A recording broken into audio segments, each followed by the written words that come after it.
we're back. Burning Barrel Podcast. I'm Paul, and with me is Hank. Woo!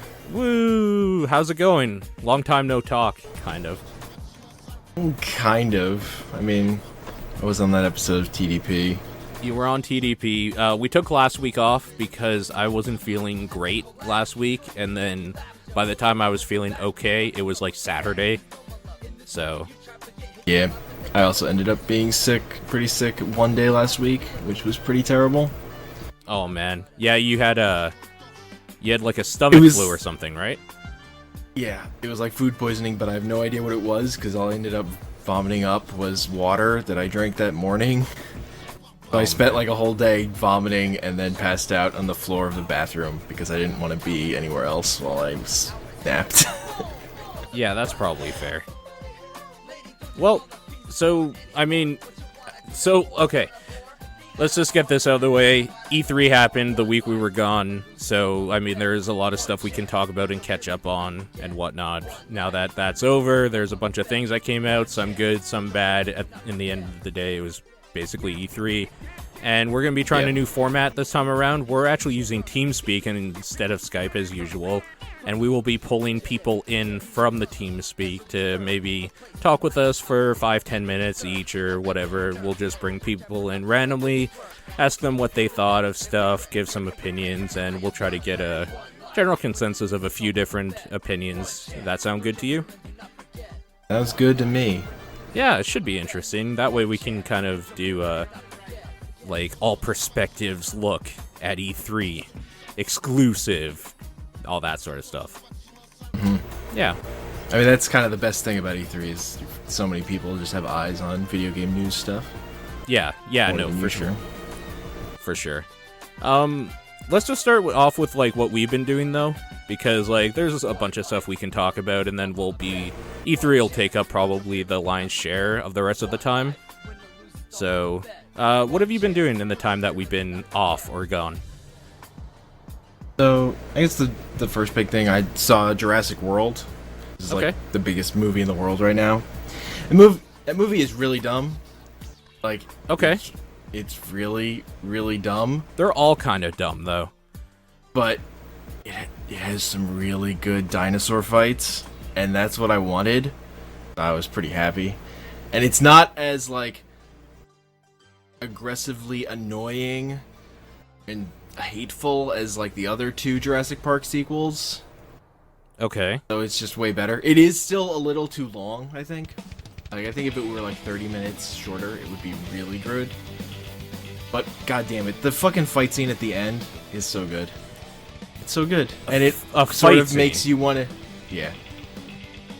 Okay. Dinosaurs. Okay.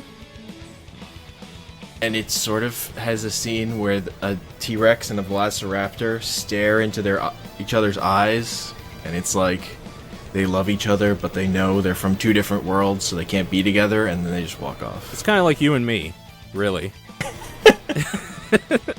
If we ever fought, that's pretty much exactly what would happen. Yeah. But why would we ever fight?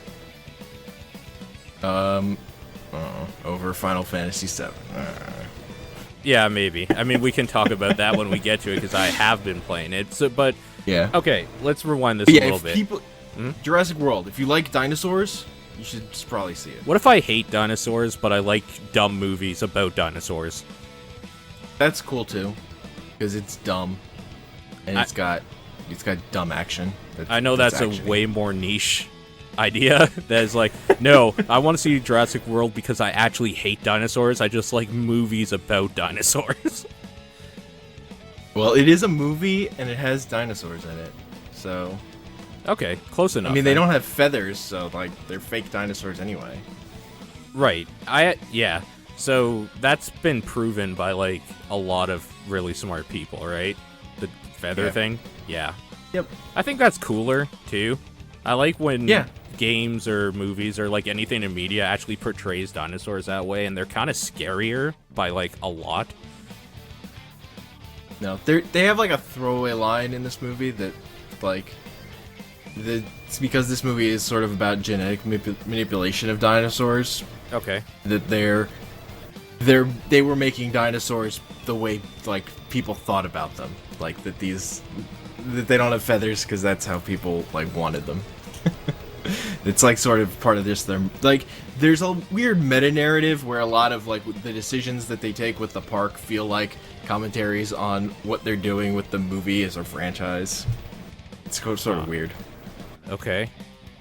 Just in a way of like acknowledging the sellout nature of some of this stuff, but not in a way that makes it that matters at all, really. Is there any cool parts with like people just enjoying the theme park? Because that's kind of what I wanted in Jurassic Park 1. Just like I want there to be like just an hour of people actually hanging out in a theme park or a zoo with dinosaurs in it. Yeah, that's what basically the kid characters are in the movie for, where they're just visiting the theme park for the whole beginning of the movie until shit goes down, basically. And they sort of treat it like it's a normal amusement park. Like they have like a fucking giant sea dinosaur jump out of the water to eat a shark, like it's a fucking SeaWorld. Okay, cool. If I hate kids, well, I hate the kids in this movie. So they're totally unnecessary, but not particularly annoying. Okay, cool. Good to know. Yeah. So riding a motorcycle with velociraptors everywhere, that part cool, or what? Yeah, that part's, I mean, the part where that, what's his face? Chris Pine is like the alpha to this pack of velociraptors is pretty amazing. Like, they do a lot of good stuff with that. Okay, cool. Well, I'm actually kind of glad to hear that, because I've been cautiously optimistic about the movie, honestly, but I haven't liked a Jurassic Park movie for, 15 years or something, so... Yeah, I mean, I saw Jurassic Park 3 in the theaters twice because I thought it was hilariously bad. Also, that movie has the advantage of being short, unlike The Lost World. Sure, yeah. Like, that 3 is an hour and a half. I sort of wish this one were, too. The weirdest thing to me about Jurassic World is that it steals directly 3 plot points of dinosaur events that happened in Jurassic Park 3, but has them all play out, differently than they did in 3. It's just weird. Huh, that's weird. As the expert on Jurassic Park 3, it's a thing I noticed.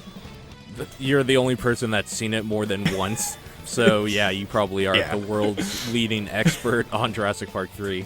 For better or for worse. Okay. So, as just a giant spectacle, do you recommend this be seen in the theaters, or would I be totally fine watching this, on Netflix at home, eventually? You'd probably be fine watching it on Netflix. If you have an attachment to, the sounds of, the T-Rex yelling, it's worth seeing in theaters, but otherwise... Hebrew Lantern says Hank is an expert on horrible things. He's not wrong. He's not wrong. Cool. I'm an expert on some non-horrible things too, but... Okay. I mean, I choose not to believe you, but for argument's sake, yeah, sure. Sure. Anyways, I actually do want to see this. Jurassic Park 1 was a moment in time that was made better because I feel it was made better for me that I saw it in a theater. Just the first time the T-Rex comes and the booming of it walking up to them in the cars that are broken down and the screeching and everything felt way better on a huge screen with this just really, really loud system playing everything. So, would you say that this movie does the same thing where it's no, this would have way more effect in certain parts if you saw it in a theater? Yeah, because, I mean, there's a part of this movie that's super nostalgia baity to anyone who has those connections to the T-Rex. So they do the T-Rex roar 3 times. Okay. So... it's still cool seeing. Like, it's total manipulation of the older fan base, but I didn't really care. Like, it didn't bother me at all. Right, because you were the type they were pandering to. Yeah. Right. Okay, cool. No, I can get behind that. I do want to see it eventually, for sure. Okay, well, that seems to be the only movie on this list here. So yeah, that's the only movie I watched. Should we just switch into video game mode and start talking some games? Sure. Why don't you start? Because, like, I want to talk to you about Elite Dangerous a little bit. Alright. So the Steam sale happened, and I'd been, like, saving up to buy a bunch of shit. So that's why there's so many games I played this week. I played a bunch of stuff. Because I basically played everything I got. Okay. So first, Elite Dangerous. This was like the one game I didn't have a good time with after picking it up. Okay. How long did you spend playing it, first of all? I spent about an hour. Okay, you need at least triple that to get a feel for how to move in it. So that was sort of my problem. Like, I spent an hour with it, and I accomplished nothing, and I had no good feel for it, and I was just sort of getting annoyed at how slow everything took. Yeah, I mean... Like, that was...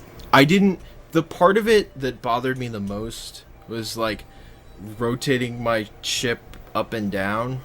Like, just a turnaround took for fucking ever. What about docking? I still hate the docking. I just flew in a straight line trying to figure out how to go somewhere and never even got to the point where I was heading back somewhere to dock. Okay. So I haven't even gotten to docking yet. Okay, so, I mean, haha, first of all, jokes aside, docking, all that sort of thing.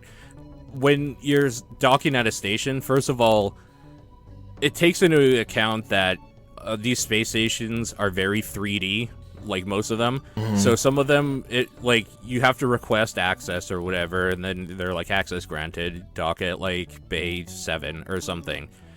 And now you have to find this bay that is somewhere on this 3D model that's slowly turning around a lot, like in space. You find it, you get your ship centered or whatever, then you have to land appropriately and make sure you're facing the right way. It's not just like an automatic docking sequence. Like, even if you are on the landing pad, you have to turn your ship so that you're facing properly so they can, like, bring you into the bay. And that's really irritating because, like you said, the turning controls are not very good, and maybe it's better with ships that are, like, better or something, but it doesn't feel good turning in that game ever. At the very worst, it makes me kind of nauseous. At the very best, it just annoys me. So yeah, I mean, it reminds me of those old flight sim games where I'd play them without a flight stick, and I'm like, this just feels bad. Like, if you had a flight stick, this is probably kind of awesome, but I'm not gonna get a flight stick. No, of course not, because that's ridiculous. Although, yeah, if I had a flight stick, I think I would like it way better. Yeah. Yeah. But I also don't know that my bigger problem, I mean, I'm not ready. I kind of wanted to just, like, say fuck this game after an hour, because of how fucking slow that fucking startup is, but I'm not ready to do that yet. But I'm just also not sure this game is my speed. Like, this kind of slow simmy style game just might not be for me, because if a game is slow, I really prefer turn-based stuff, and if a game isn't gonna do that, then I really find I prefer faster paced action. Okay. Where I'm sort of more doing stuff. Yeah. Okay. So I'm just not. So there's a part of me that's just thinks I might never love this game. But I feel like if I was playing it, the part where you can play it with people could make a huge difference, and I haven't done that yet at all. So yeah, I agree with you. Up until, like, the point where the people I would play with are basically, like, 10 ship levels ahead of us or whatever. Like, yeah, they have been playing way more, and they have way better ships, and we can't keep up with anything. So, like, you and I could play together, but we couldn't play with, like, Ty and Spart and Ben and all them. So, I don't know, man. Like, There is something to it, though. Like, it's the best podcast game out this year for me, where you're just floating through space, doing courier missions, and listening to music or a podcast or whatever, because it doesn't matter what you listen to. But at the same time, it's like, first of all, there's so many other games out right now and coming out that I don't know if I can devote 20 hours to just being good at flying in space, let alone doing stuff I actually find enjoyable, like bounty hunting or something. And I don't want to spend like 5 to 10 hours just grinding out cash for a better ship so I can start doing stuff that's funner right now. I kind of just wish there was a way, like, I just had that stuff. Like, if somebody maybe gave me money for a ship, and, like, if Ty and Ben are just like, here's, like, 20,000 or whatever you need for, like, a ship that you can do stuff with us, I'd be in, and then we would be playing. But I don't expect anybody to do that, because that's ridiculous. Yeah, I mean, the part of it that's hard for me is that I didn't enjoy it mechanically. So I'd have to, like, learn how, and I felt like I was terrible at it. So it's like learning all these controls that I'm not comfortable with to get to, like, where I feel like I'm playing the game okay, and then it's a slow grind. It's like one thing on top of another. Yeah, totally. Yeah, no, I'm with you. And it's kind of too bad because I do like the just, like, laid back, you do whatever you want in space sort of thing with stuff you could do. I just don't like the level of competency you have to be in that game to do it. Like, the learning curve is maybe too high for me. Even though I like mechanically driven things, I don't particularly like the mechanics of driving in that game. Yeah. So, yeah. Well, what's crazy to me is that game's coming to consoles, and it seems like it might be better with a controller. Because I was trying to play it with a controller, but you can't do everything with it. Like, there are too many buttons. I don't understand how it would work on a yeah. Like, there were some things I was trying to just play it with a controller because that I thought would, like, be the thing that would get it through me. But, like, there were a bunch of buttons that weren't mapped to a controller for stuff you needed. But that's ridiculous. That I didn't get at all. What about as, like, a VR thing with I couldn't Oculus? retract my landing gear without pressing a button on the controller. Yeah. Well, okay, so you're not having a great time with it. I mean, I had a decent time with it, but I don't disagree at all with you. Like, it's, it takes a certain like, you have to be either really into the idea of just being in space, doing whatever for a long time, or you have to put time in and, like, learn that game and get better ships and stuff. So I don't have the patience for either one right now. Yeah, it just turns out, like, I'm just not that person. This game is for a specific type of person. I guess that's not me. I mean, I guess it's Spart and Ty. Yeah. And that's totally fine. So my palate cleanser after that was I ended up just playing Quake Live. I'm just like, I just need something fast. I just need something where shit is happening all the fucking time and I'm moving really quickly. Yeah, okay. So I played a little bit of that. I was just like, I just need fucking speed. And it's still Quake, right? Like, yeah, it's still fucking Quake Live. Like, there's nothing else to say about it other than, like, it's like quick adrenaline rush where I just hop in for, like, whatever, 5 or 10 minutes, and I just feel great. Okay, cool. I mean, that's what it's there for, really, so. Yeah. But, so there was another space game that I got. It's Galactic Civilizations III. Okay. I don't hate space. This is a space simulator. It's basically like Civ in space, sort of.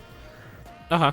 But it's... So, Galactic Civilizations 2 was a game I really liked, and actually the way I got into that game was there was this series of on PC Gamer called, like, the Galactic Civ War Journal, which is like my favorite piece of video game writing ever, kind of.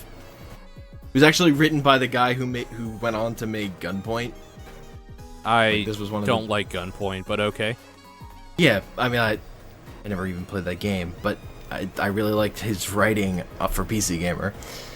So it was basically his account of like one gigantic game of Gal Civ 2, where he played it like a fucking asshole, and it's just really entertaining read. Okay. Like he basically ran a race of bunnies where he just made them super happy and didn't tax them at all, so his planets became super overpopulated, and then like they were becoming unhappy because there wasn't enough space on his planet. Like he hadn't taken that into account, like how like people were just running out of space. There was too many people there, so he literally like scorched all his farms and let a lot of them die, and then suddenly they were all happy again. They're just like weird ways you can manipulate the systems in these games that result in interesting outcomes. That was fun to read about in the way he put it. Okay, that sounds cool. Yeah. So like you have planets, you build stuff on them. You have like, it has like a serious tech tree where you're researching stuff, and it has like 3 different weapon types and then different shield types for those, and you can fully customize ships you want to build based on like hulls, or they're like preset ones if you don't want to mess with that stuff. But it had like a module based system of you could like design any ship you wanted if you wanted to spend the time doing that. Okay. And then it had like a robust diplomacy system where you like have all these options for interacting with the PC stuff, and just like clever AI. It's just a cool game. It's like space sim, basically traveling from planet to planet. They're like set up in clusters. There's planetary invasion stuff where you have to like build your troop transport, and then there's like percentages of if you're gonna conquer that planet or not, based on like population and how strong your army and that ship is and stuff. It's just fun. Like I played a game of that just on like normal settings, normal size map, and like one game took like 3 hours. Jesus. Yeah, and yet the pacing for that is totally fine. Because it's turn-based. Like, okay. I can do whatever. Okay. Like, it makes a huge difference. Sure. Okay. Because I'm like thinking about like strategy stuff. It's like a game of chess. Or I'm mindlessly clicking, or I'm mindlessly clicking end turn because I'm waiting for a certain number of turns to pass for research to finish or some ship to build or something. Sure. Okay, that's understandable. But like so I do like space games, and space games can be slow because there's like space is big and empty. Like I can deal with that, but in the right kind of context for me. Right. It was a different kind of context that works for me better. Okay. What about Verdun? World War I shooter, yo! Yay, I guess. Great. Trench warfare, man. Trench warfare is cool in a, like, it's not cool, warfare isn't cool, but it's a thing that hasn't been done to death, so okay, tell me about Verdun. So it's fucking... So what makes Verdun work is it's based on like this push and pull system where one side at any time will be designated as attacking and the other side is defending. And if you as a person just try and run off on your own, you'll say you're deserting, and if you don't get back in like 10 seconds back to the area, you just get shot and you're killed. Okay. So it's like it doesn't allow for like just the running off into weird places on your own stuff. It's very squad focused. Like it's based around like your teams are built up into squads of 4, which I think then there are like 4 roles within the squad, but I haven't really played enough to figure some of that stuff out. And it's like, but it has also like the one shot, one kill thing, and then like sort of respawns in like 10 seconds, and you get respawned based on where your squad is, I think. Like I wasn't exactly clear when I was respawning at the back and when I was respawning up front. But so it has like that intense feel of like you're just running up, you're looking, and you just get shot. And you run up and you just get shot. Or you're like slowly looking around, you see like a dot on the horizon, and you shoot them and they die and you just feel great. You're just like, it's sort of like Day of Defeat, but with even less Counter-Strike in it. Like it has Like the pace and the structure is just very different from any shooter I've played, which makes it cool. And the one-shot, one-kill thing just makes it feel more brutal. Like, there's just something compelling about it, because it's not really like other shooters that I've played. How does the actual shooting feel, though? Kind of Day of Defeat-y. Like, I mean, it's okay. you're like firing with muskets or pistols, but it's mostly like one-shot, one-kill. Okay. There are like turrets and stuff. There are machine gun stuff, but I think gas warfare is in it, but I didn't really experience any of that. It was mostly like you're set up. You're either set up on a hill and you're like taking pot shots at people, or you're trying to run up like serpentine style, like zig and zagging, and then you go prone and you like just sit there and crawl in the dirt. Like, there's a lot of crawling and hiding and just waiting. Okay. Like, it sure. just doesn't play. It mixes up the gameplay and forces you into these certain roles in a way that other shooters don't, which just made it more interesting. Yeah. It has a fatal flaw, which is based around the which is just in the way the game is designed, like structurally, with the 4-player team thing. So you only join into a match in a 4-person squad. But if you are, so you like join a squad and then it puts you in a squad and then puts you into a game if you're just joining on your own. But if the 3 people like in your squad leave, it won't fill that squad back up because it only puts in squads into the game. That's kind of poor. It sucks. Yeah. That's a design flaw that kind of holds the game back. What if like you, me, and 2 other people all joined together? Would we be okay because we were like, could we play together as one squad? Yeah. Okay. And we would like spawn together. Okay. And stuff too. And the maps aren't that big anyway. It's only like, I think it's like 4 or 5 squads per team usually, it seems like. Okay, so I feel like that might be what they're kind of going for, is you grouping up with like people you might already know and can count on. Yeah, that's totally what they're going for. But like the realities of just playing an online game, that's like the biggest flaw with the game. Okay. The game, when you're playing itself, the game itself is pretty cool. Right. Okay. And it's all like, so like the way you win is not based on kills necessarily. It's by like pushing your forward on your attack and holding like your attack point. It's like, so it does have, it totally plays into the trench warfare style. Like they nailed World War I combat in terms of style. Like they force players into it. Okay. That sounds cool, actually. Yeah, I like that a lot. Okay. What about Lethal League? Lethal League is fun. Yeah, it is. I had never played it before, but I picked it up on the Steam sale. I found people playing it, I guess, when I was trying. Sometimes, I feel like once maybe I had a little trouble. But for the most part, I feel like the people that are playing it there are pretty good right now. Yes. So it wasn't necessarily a great time. It is like a tournament scene type of game. Yes, so it's hard. Yes, but that's fine. Like, I knew what I was getting into. Sure. I still had some okay luck for playing it for my first time. That game's real fun. I like Candyman the most. Candyman's great. Especially when he just starts like going like, damn it. Yeah. So good. Damn it. Yeah. That game's captures good. like your spirit. Yeah, that's a good game. Cool.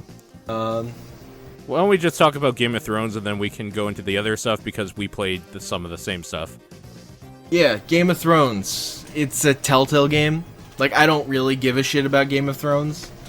Yeah, like, you and me both. I saw like the first 5 episodes, then I started watching some random ones sort of building up to the Red Wedding. I saw the Red Wedding the end of that season, and then I don't think I've watched it again since then. Okay. But so I had enough of information where in this game, it's full of characters. Like, it's based on the show license, so they try and cram in characters from the show and a lot more than any of the other recent Telltale games were cramming in stuff from. I guess maybe Wolf Among Us was full of characters from the comic, but whatever. There are a bunch of characters from the show up in this, and I kind of recognize all of them, oddly enough. Like, I didn't know that I knew Game of Thrones that well, but apparently I do. How many people die in the game? More than 5? Yes. More Well, than the game 100? starts at the Red Wedding. Oh, okay. So a lot of people die off the bat. Okay. Like, that's where the game starts. And it's sort of trying to take, like, a smaller perspective. Like, the interesting thing about it, compared to the other Telltale games, is you're not just playing as one character. You're playing as you rotate through a bunch of characters who are, like, high up in this one house. Oh, good. So it has all the problems I have with Game of Thrones, the series. Where it doesn't have characters? It doesn't have any focus. It just jumps between a bunch of people I don't care about. This, at least, they're all in, like, what they're interested in is all the same. Like, it's all sort of focusing back on saving their house. There's Isn't that one technically character. all of the characters in the series too, though? They're all just kind of focused on saving their own ass. Yes, but at least in this, they're all interested in saving the same particular thing. Oh, okay. So when like they the interact library, with the school with- library, Yeah. they got to get So when they petitions interact signed. with other characters, you're still sort of making decisions based on this one goal. Okay. And you can sort of play the characters, like, to either care about themselves or care about, like, the big overall goal, sort of. Look, it's a Telltale game. It's really light on actual choice. Like, the amount of choice that the control over the story you actually have is fucking negligible. But Sure. it's an okay story. It got me into it enough. Like, it's gonna be 6 episodes. There are 4 out already. I played through all of them, basically immediately, with some breaks, mostly for when people were pestering me. I was like, yeah, sure, I'll hang out instead of Sure. keep playing this game. Because you are not Ben.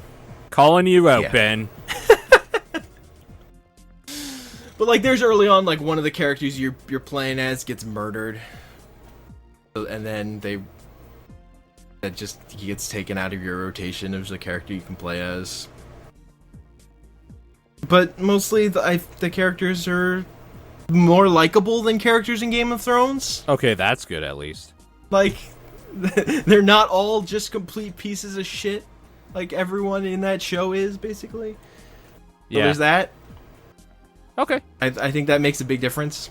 Like, I kind of like the writing in this game better than I like the writing on the show. Could you argue, though, I'm just playing devil's advocate here, that the only reason they're not giant pieces of shit as much as they are in the show is because in the show it is a viewing experience, and this you are actually part of the experience, like, by taking control of stuff.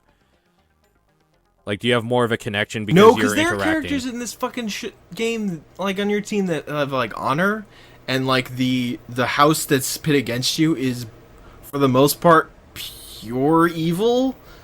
Like, it's way more... It's not like the show where it's all fucking gray and just everyone fucking sucks. It's more playing to, like, good versus evil kind of stuff. Like, there's an underplot where maybe the way you should try and go is peace, to figure out, like, between your fucking rivals, as much as pieces of shit they are, maybe you should try and figure out a way to peace. Like, it seems like a way it's trying to go, but they just seem fucking horrible, so. Okay. Huh. So it was okay. I mean, I don't know how it's gonna end, so I don't know if they'll fuck it up by the end, but I was enjoying it okay. I liked it more. I'm liking it way more than season 2 of The Walking Dead, so. Yeah, fair enough. Cool. And I just kind of, I don't know, I like those Telltale games. They're, like, I know what I'm getting into. They're okay stories. I just kind of enjoy them. They're no Life is Strange, but they'll do in a pinch. Yeah, pretty much. And that pinch is actually a pretty big pinch, because Life is Strange is every 2 months. So. Yeah. On the plus side, we're coming up. Like, the other reason I wanted to get Game of Thrones was more appealing to me than their Borderlands one is just Game of Thrones is more popular, so they're putting it out at a better rate.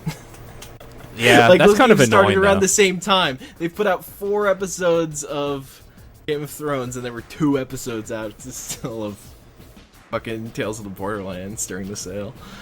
Well, I think mean, the they're third not one stupid. just came out, but yeah, no. They know way more where the people care money about is. Game of Thrones. Yeah. That's why that one's 6 episodes. Right, exactly. Also, it appealed to me because it was like them the first time they're breaking out of their formula a little bit, and that they're doing 6 instead of 5. Sure. I Yeah. just feel like I was really feeling the formula strain in Walking Dead season 2. Yeah. Cool. I still think Wolf Among Us is the best one of those. I still have to finish it. I really like the first 2 episodes, though. So, one day. Like, my only complaint with that one is it's a little short. Like, that's it. That's a good complaint, As far though, as- because it means you want more. Yep. Cool. Like, those characters I like the most out of all the Telltale games. Yeah. Big B's great. Let's talk about Dirty Bomb quick. Yeah, Dirty Bomb kind of sucks. You have a problem with it? I don't like the map design at all. Okay. Yeah, understandable. I like the gameplay design.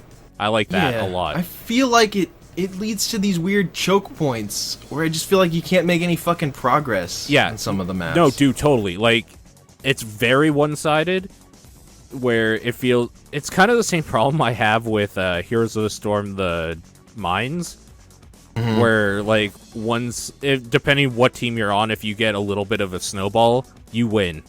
You just have to finish it off. Like, I don't know, man. It seems way easier to be on one side, depending on what map you're on in that game, and it really bugs me. Yeah. Like, there are points where I can't remember if it's the defenders or attackers. There's one map where, like, if you're on one of the sides, there's just a point where you can camp, and the other team will just never get past you if you have a healer. And that's gross. That is really bad. But, I like how that game's designed. Like, it's like the TF2 with a purpose, like, with objectives, and I like that. It's pretty nice. I just felt like, I just got annoyed because, like, it was one where we were, like, escorting transport, and we got it to a point, and then it was, like, at this bottleneck, and, like, just we were getting shot over and over again, and it was like, what the fuck do you do to get past here? Like, how do you fucking make any progress? What the fuck? It just felt super, like, not good map design. I like that they use the case system and don't do it gross like CSGO does. Where you can open, like, you get cases and you can open them for free, and it's just, like, a less chance that you'll get something really, really rare. But you don't even, it doesn't matter, because all you need is, like, the mid-tier bronze to get all of the stuff in the game, which are easy to get. And I like that. Like, it's not, like... Well, although, I guess if you argue the other side, it's all aesthetic in Counter-Strike, where it's actual gameplay in this, which is still kind of gross, because you're leaving gameplay up to chance to, like, be better with the game. But... Yeah. I don't know. I think that game's fine, but yeah. Yeah, like, it plays fine. It's really just the map design that bothered me from the time I spent with it, which was playing with Spart and his friend. Hopefully they keep up with, like, the back-end stuff with that. Like, they keep supporting it, because it could be okay. Yeah. There are so many of those kinds of games coming, too. Yeah. Like, that's gonna be a tough space, so I feel like every flaw in your game is a fucking nail in your coffin.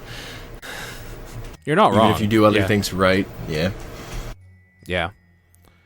Do you want to talk about Ultra Street Fighter 4? I've heard mixed things about the PC port of that game, and I was like, I just want to be able to, like, play this whenever I can, even though I have it on 360. So I bought it on the Steam sale, and I found the netcode fine. Like, it worked totally good for me, which was cool. People who play that game are fucking stupid good now. They're too good. Yeah. It's a fighting game, so it's one of those things that where if you are not on the ground level the minute that fighting game comes out, you lost every match. So, like, what frustrates me about it though is I got really fucking good at Street Fighter 3 Third Strike, but that isn't on PC. Did you like that I can actually port, or that's what you're talking about, right? Third Strike? Yeah, the release they did? Online edition Yeah. for 360. Yeah. Yeah, that was great. That was fucking amazing. It was. I've never been good at that game, though. Ever. So that was a game, I played it first on... My friend had it on Xbox, and he and a bunch of his friends got, like, super, super into it. I was like, alright, I'll just fucking try to... I like fighting games. This is the one you're into? Alright, I'll just fucking fail over and over again and try to get better at it. And, like, over time, I eventually got really good at it. Mostly once this 360 version came out, and I had it for myself, and I could play it all the time. And the thing I really liked about the 360 one is, like, the replay saving system thing. So I have, like, a record based on just random saves of, like, my skill curve, like, as me improving in the game to where I got to really good from where I could barely pull off my special move. Huh. Which is just cool. That, like, I have a video record of that on my hard drive for my 360. That is cool. Yeah. Yeah. I just like that game way better than Street Fighter 4. Yeah. I don't disagree. But Street Fighter 4 is the Street Fighter game on PC, so that's the one I picked up and played. Yeah. It's okay. Until 5 comes out. Yeah. Yeah. Are you gonna pick up 5? A lot of the stuff. Oh, of course. For sure. Okay. Cool. Let's jump into the stuff we've both been doing. We can talk. Yeah. Do some back and forth. Let's talk about Hearthstone, that fucking Tavern Brawl. Yeah. So I wish we were better. That is a cool idea. Yeah. It is a great like thing it. to have a reason to go into that game weekly. It is not a great thing for it to be a casual mode you have to unlock by playing the game a decent amount. That's stupid. Yep. Also, I feel like it's one of those things. I wish you could play it against the AI if you wanted to. Yeah. Instead of always having to play against other people. It's weird that it's fucking random which character you get assigned. Yep. It is. Like, that's just weird. It's stupid that today you can't do Tavern Brawl. Why? Like, you couldn't. It, like, took a day off and then said, come back in a day. You can do Tavern Brawl tomorrow. Weird. Like, it was just disabled for a day. Let's talk about what the first Tavern Brawl is, for anybody who might not know. So, first of all, anybody who doesn't know Hearthstone, you've been under a rock. It's a card game that Blizzard put out. If you don't know what Tavern Brawl is, it is a weekly, basically, challenge mode or whatever, where they give you a random deck or, like, idea, theme or something, whatever they want to put in for that week, and you just play with whatever they give you. So it is very much the jump in and have a little bit of fun and then log off mode, which is what I've been wanting for a long time now, since basically beta ended for Hearthstone, and I'm super glad we got it. This week, it was Ragnaros versus Nefarian, and the catch is Ragnaros is kind of like a face rush deck as much as you can, because he starts with 1 mana, whereas Nefarian starts with 5 mana and is more of a control, I'm gonna knock your fucking teeth out in 2 turns deck, with a crazy amount of RNG. Ragnaros' big thing is that he has Sulfuras, his giant warhammer, and while you have that, you basically have a pretty shitty version of a hero power where you summon a raging fire elemental or whatever, the 5/1, like 5 damage, 1 health. But when you get rid of your weapon, that turns into the standard Ragnaros, like, deal 8 damage to a random enemy sort of thing, and you can actually, contend a little bit. Whereas Nefarian's is, you start off with 5 mana, you have some pretty big scary cards to begin with, and you have the hero power, which lets you do, like, generate a random spell from any class in the game, basically. So if you have really good RNG, you win as Nefarian all the time.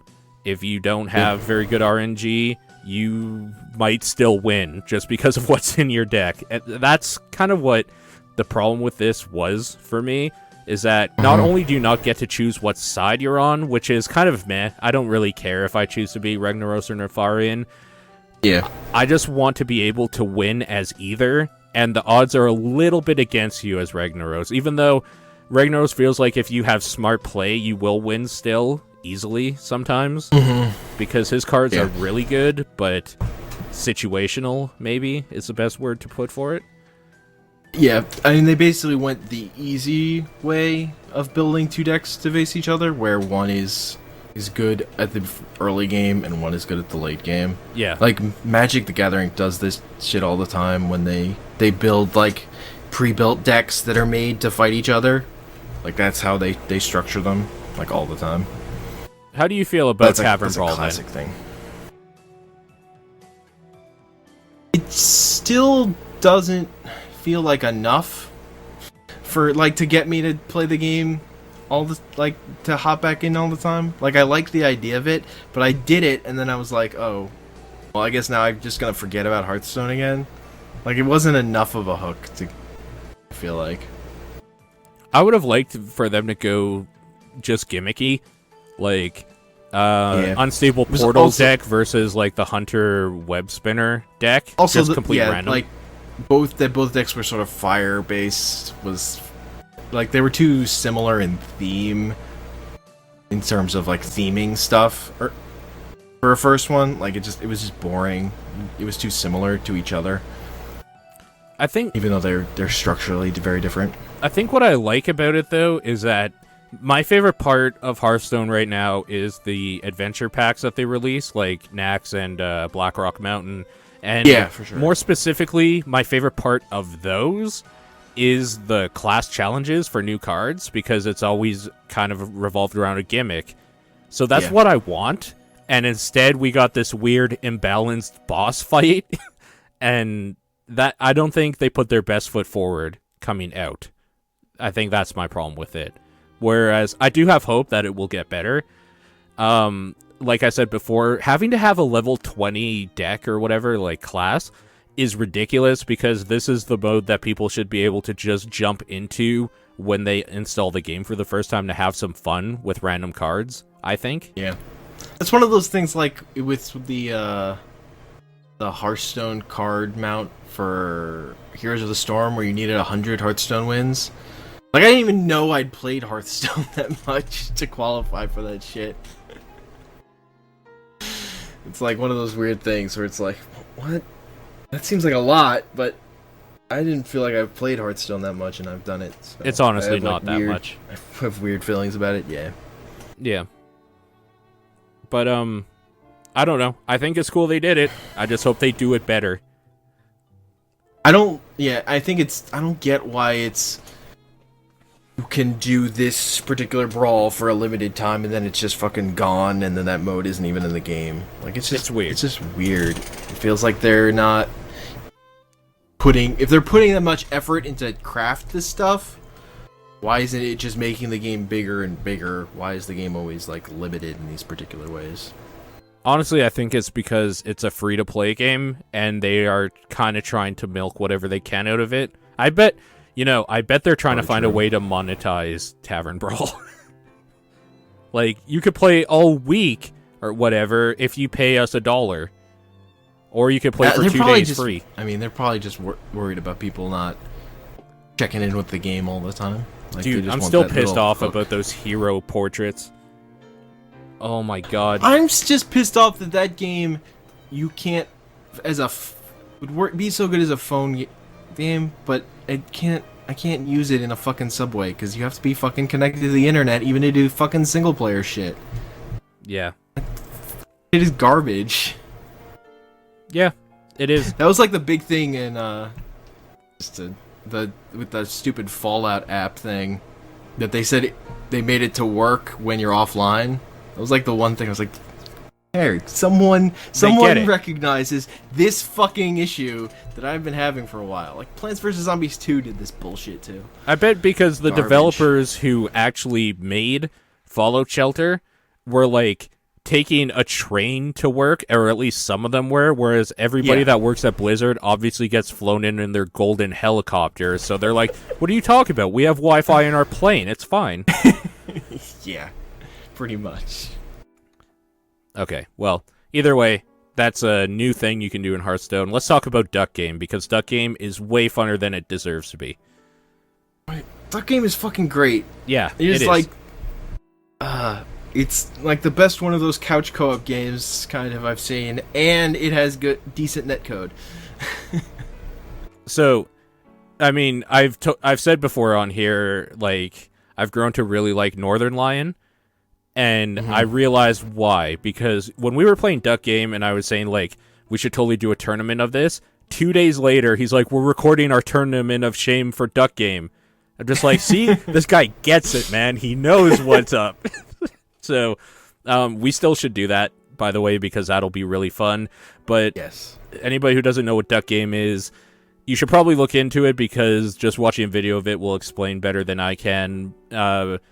It's an Adult Swim, like, almost think Smash Brothers with guns, I guess, but like one shot, one kill sort of thing.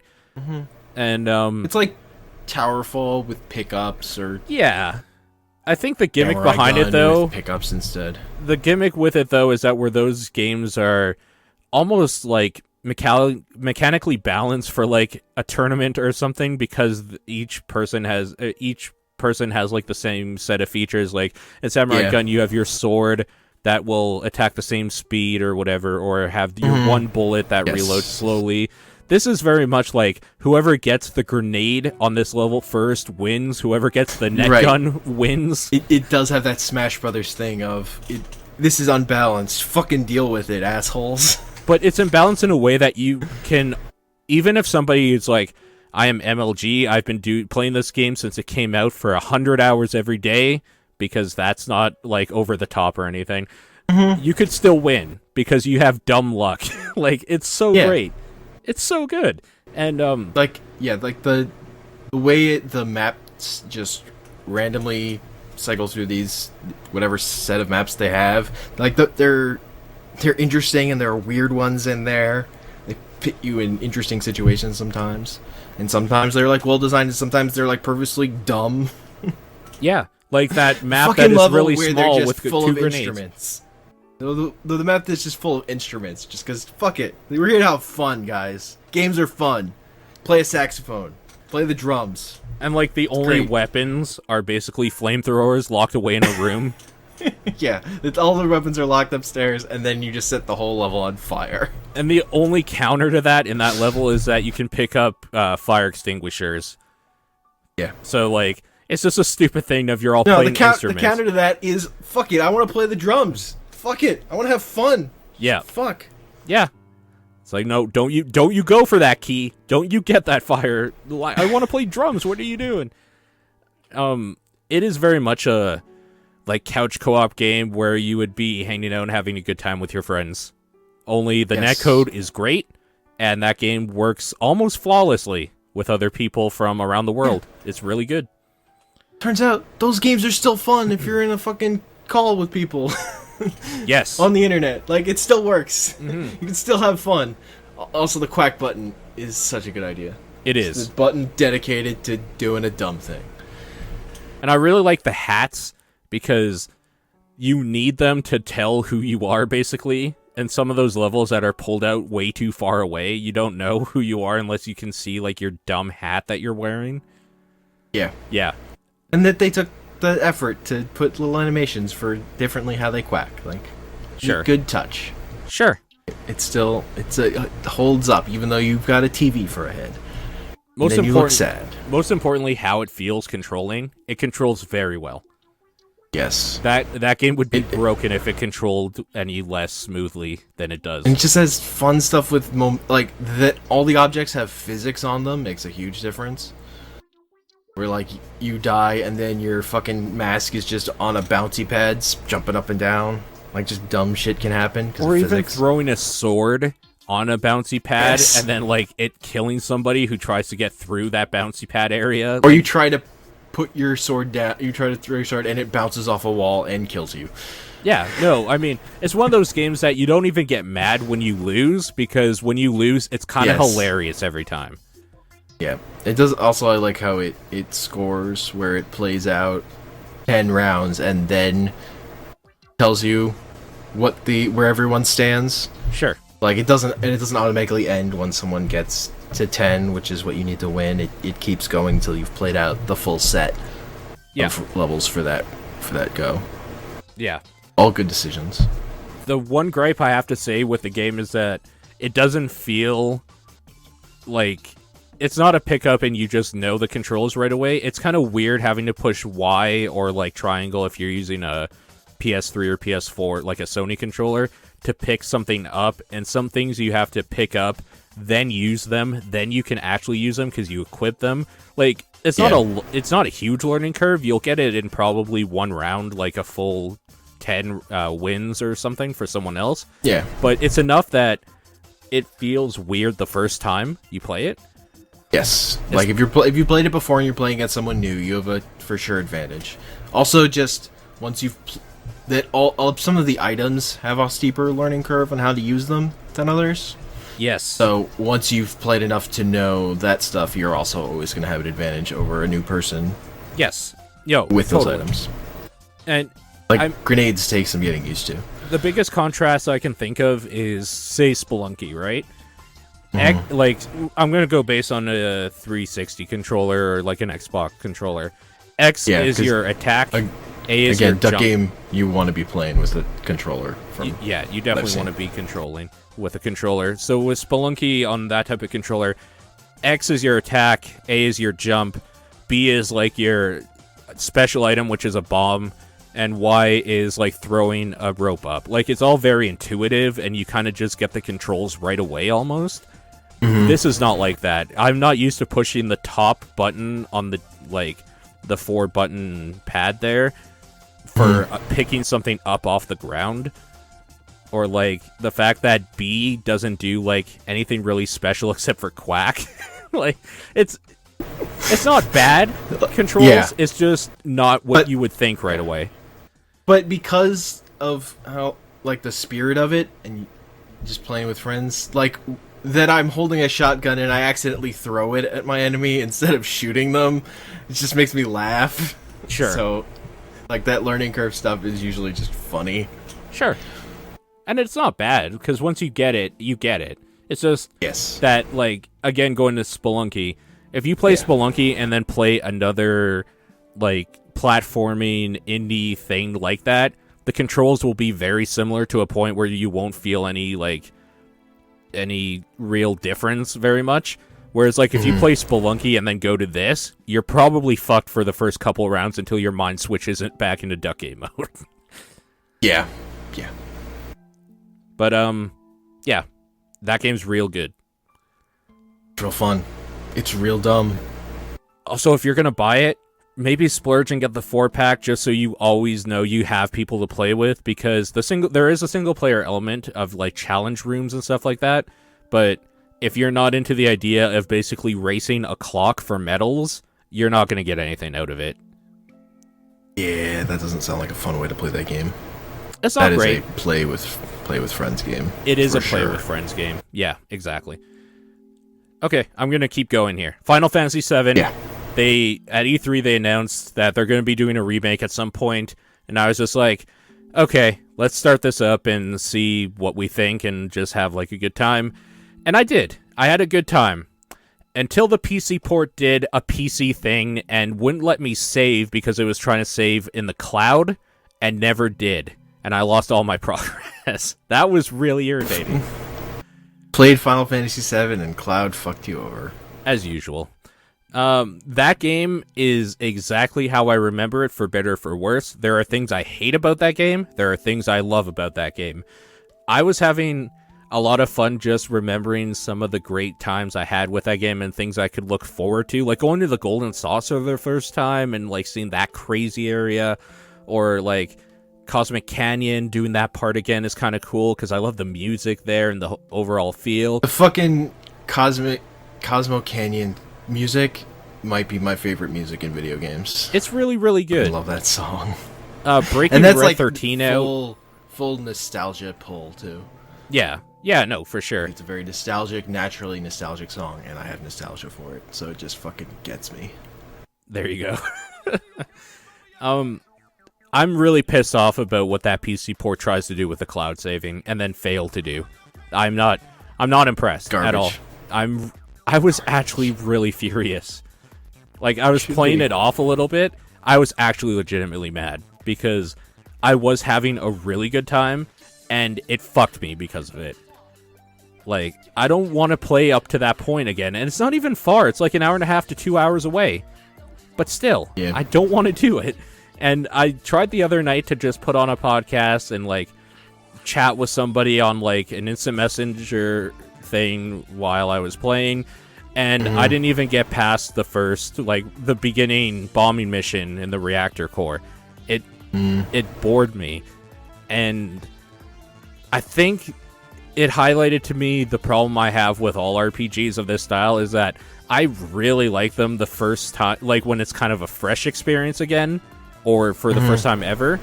But then trying to replay it right after is the worst, because like trying to catch up to where I was, like even though I had just seen it the day before, pissed me off, because it was like, no, I'm past this. I shouldn't have to redo this hour and a half, and I turned it off.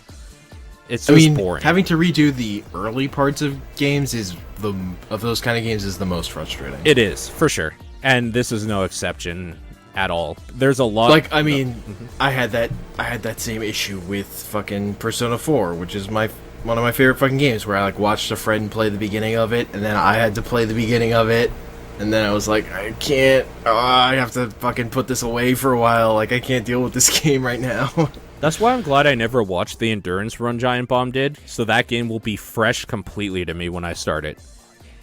Yeah. Yeah, no, I only watched that endurance run after I'd already beaten that game twice. Yeah. I was super obsessed with it. Yeah, fair enough. Final Fantasy VII still pretty, like, if you had played it back in the day, you probably remember all the parts you loved. They're still in there. You probably forgot how long the active time thing is in that game, because I totally did. I thought it was way faster at the beginning, but you are waiting to attack a long time until you get some, like, haste or something. I don't know. It's an RPG. It has all the problems I have with RPGs in it because it is that genre. It has the good stuff about some RPGs that I like in those genres. I feel like I want to get further in it again. Yeah.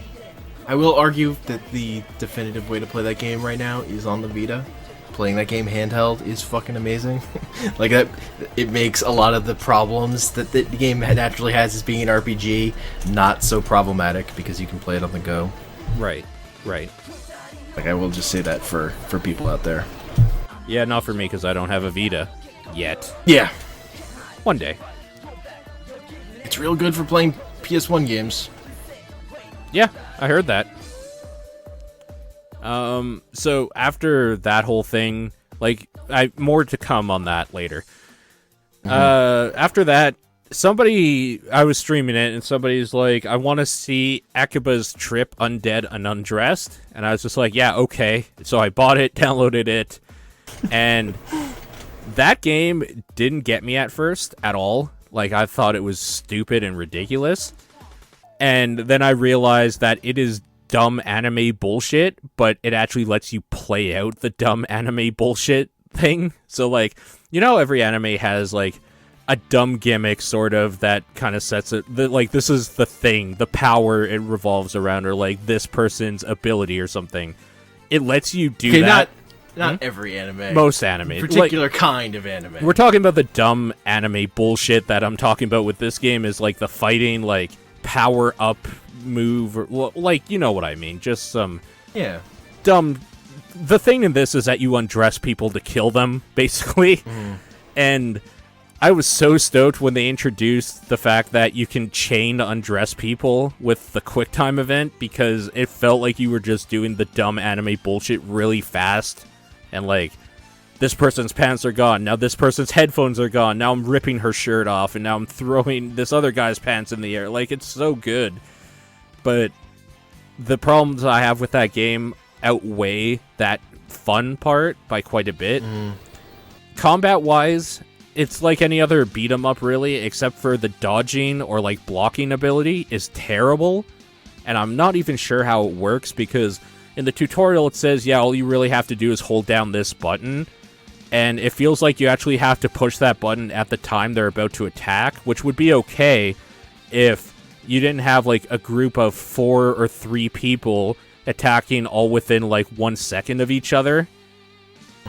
I don't know. It doesn't feel like it was built primarily for the actual gameplay, which is the problem. It focuses more around the crappy dialogue and kind of bad voice acting. Okay. Also, those scenes go on forever. They go on too long. Like, they are way too self-important. They think they're talking about stuff that, like, everybody loves, and they don't. Like, it's none of those characters are likable. None of them. And the main girl's voice actress sounds bored, man, the whole time. Like, I know she's supposed to be brooding or, like, ominous or weird or something, but she just sounds tired and bored of this. And it makes me feel the same thing every time she talks. Like, you know what? You're right. This is tired and boring. At least some of them, like, okay, as much as I hate the maid character, because she has no character, she's apparently from Finland, and besides one line where she tries to do an accent, she never tries to do that accent ever again. And they kind of write that line racistly, like calling it Japan. So it sounds like she's trying to have an accent when, like, she never speaks that way again.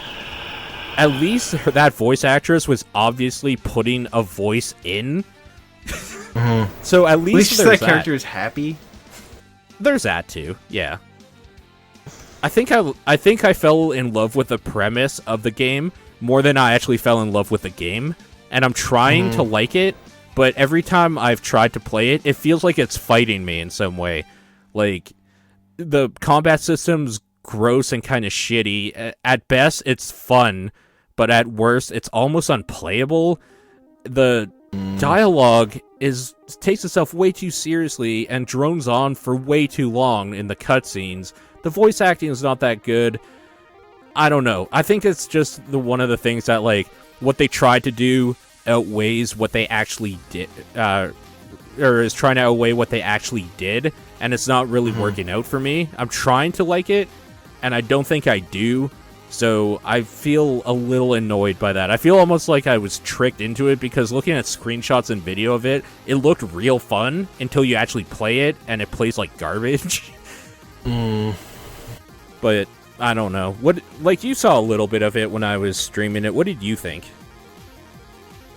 Yeah, I mean, it's hard to get a sense of how the beat 'em up stuff feels. I mean, it looked mostly just like a beat 'em up, but those dialogue conversations were fucking terribly written and go on for fucking ever. Yeah, like, they just don't end, and they're terrible. Like, they try to put witty banter in there, like, between twin brothers, or, like, Pop will come in and be like, hey, you could have said something nice, you know. Like, it's just a bunch of filler the gameplay bullshit. is so fucking silly. It is. And the conversations aren't that. They're just shitty. Like I said, they're too self-serious for, like, what the gameplay element is, which is undressing people. In fact, okay, you have a little sister in this game, and the funniest part of all the dialogue is when they started just she throws in all these puns for bro, basically, and it was cringy at first, but then, like, after she does it almost every line, it was like, okay, this is the amount of silly there should be.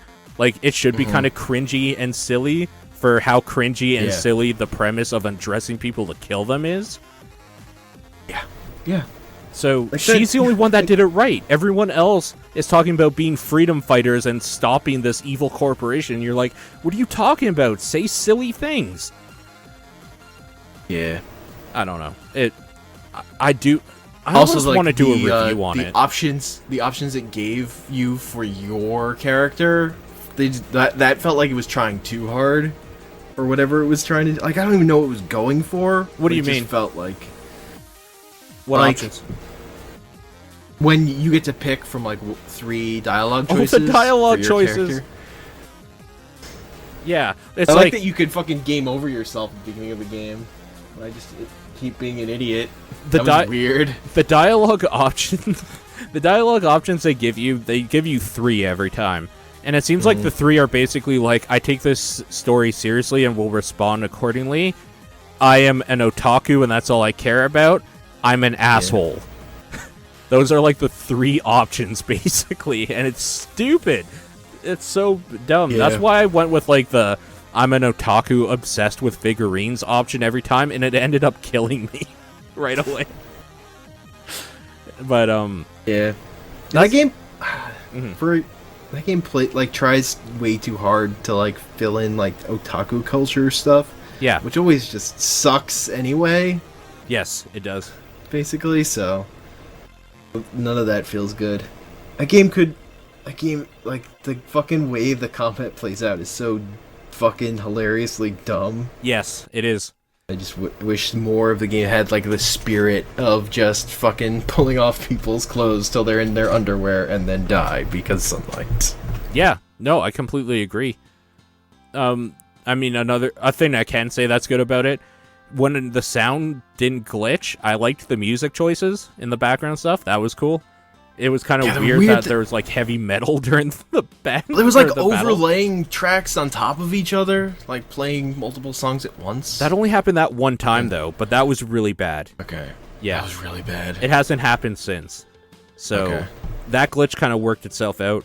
The anime style is that crisp, like almost Persona type anime style when they're up close talking to you, and it's beautiful looking in HD and all that stuff. It looks fine. When it is on the overworld, it looks like upscaled mobile graphics, and it's terrible. Yeah, so, those textures are real bad. They're really bad. Yeah, they do not hold up on a PC. No, screen. No, they don't. But like, it wouldn't matter if the game were better.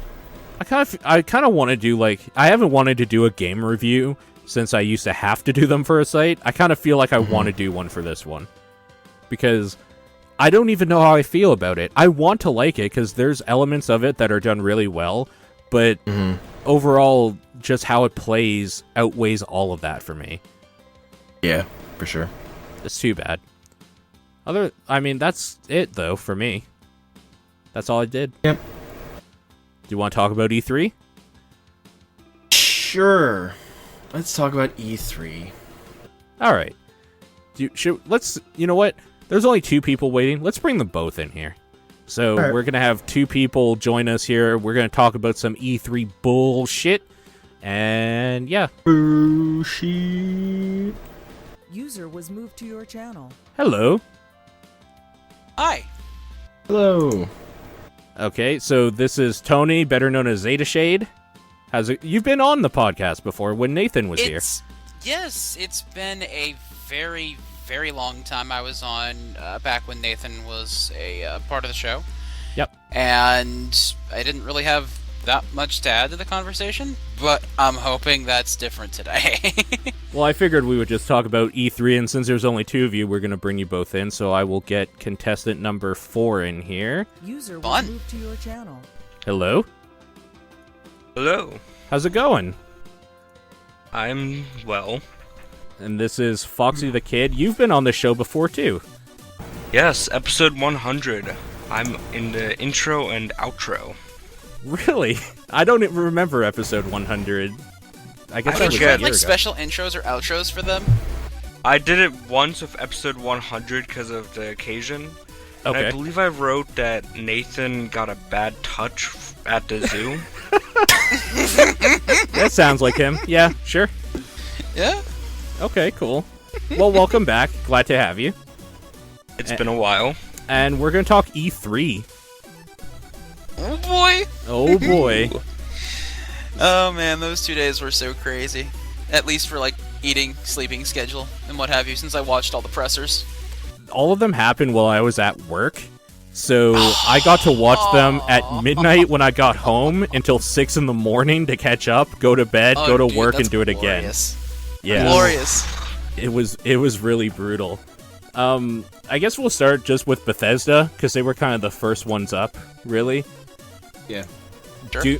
Doom is looking like Doom, and I don't know if that scares me or excites me. Wish it were a little faster. I wish there was Yes. color in it Yeah. besides Yeah. yellow. Like, yeah, but faster. I don't know. It seems like they're going too safe with how shooters are these days. And to me, Doom has always just been this, like, gory fuckfest of running around, picking up weapons, and shooting things.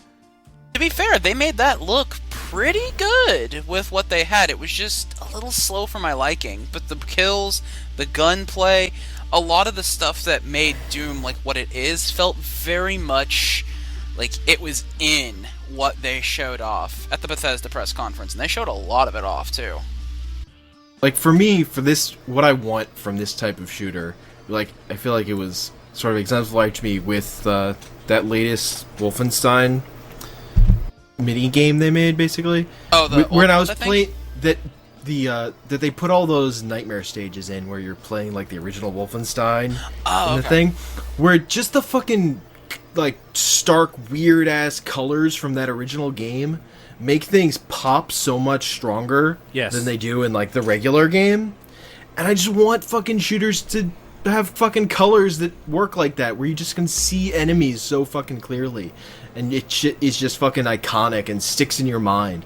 All this fucking, like, it's just muddy in my brain. It doesn't stick out after I'm done playing it, and it makes it harder to see what I'm playing. And I wish they, with remaking these old games, they would get that part of it primarily. How hard would it be to have like an actual filter within the game that would disable these, it seems as though going very monochromatic lately has been a worrying and honestly a disappointing trend with a lot of the shooter style games. Like, how hard would a filter be to put that in or take it out, honestly? I agree. Yeah. It's mostly like level design stuff. Like, when they said "Welcome to Hell" in that trailer, it was like fucking rocks. Like, it wasn't that impressive. I was less than impressed with the enemy designs they showed. Like, I don't know. Doom to me has always been like the Cacodemons and like the Hell Baron Knights. and Hell Knights, and like it. There's so many weird things that came out of that game back in the day, and it feels like they're almost trying to play too safe and trying to keep things weirdly, like, in a weird monster cyborg like feel, like realistic feel or something, and I don't like that. Just make them otherworldly and gross and stupid looking. That's what Doom has always been to me. So Yeah, less about the reality and more about the over the top. yeah, pretty much. I mean, to be fair, we didn't see a whole lot, and I'm hoping that what they showed in this game is just kind of maybe what you would see in like the tutorial level or something, and then it goes off the chain later on. But I don't know. I'm not overly excited as I thought I would be, because Doom's always been one of my favorite shooters ever. I'm probably one of the few people that ever liked Doom 3. So I don't think I ever played Doom 3 even. I actually have never played any of the Doom games. Oh, dude. you've seen Old them. I'm Doom a very back in late the day. PC convert, though. I'm a very late Yeah, PC that's convert. I've only fair been enough. a PC gamer for about 5-6 years now, so Doom I'm was on very the late Super to the party. Nintendo. It was? They actually played pretty well on the Super Nintendo. And the Just Nintendo didn't have 64. The music. Mm-hmm. Yeah. Doom Never had an 64. N64. You didn't miss much. Okay, good. Yeah. You missed But Doom, there's though. some classics. There were Yeah. a few. Fucking. Dude, Doom is great. Doom It is was. classic. I'm still not. I'm still optimistic. It's after the era of fucking second joystick shooters. It's really hard to go back Sure, to pre that, but yeah. sure. I do want to see more of it. Just like I want to see more of Dishonored Like- 2. Yes. Like I was playing original ass Wolfenstein 3D Yeah. not that long ago. That game is ugly in a way I can get behind. I really I like know. it.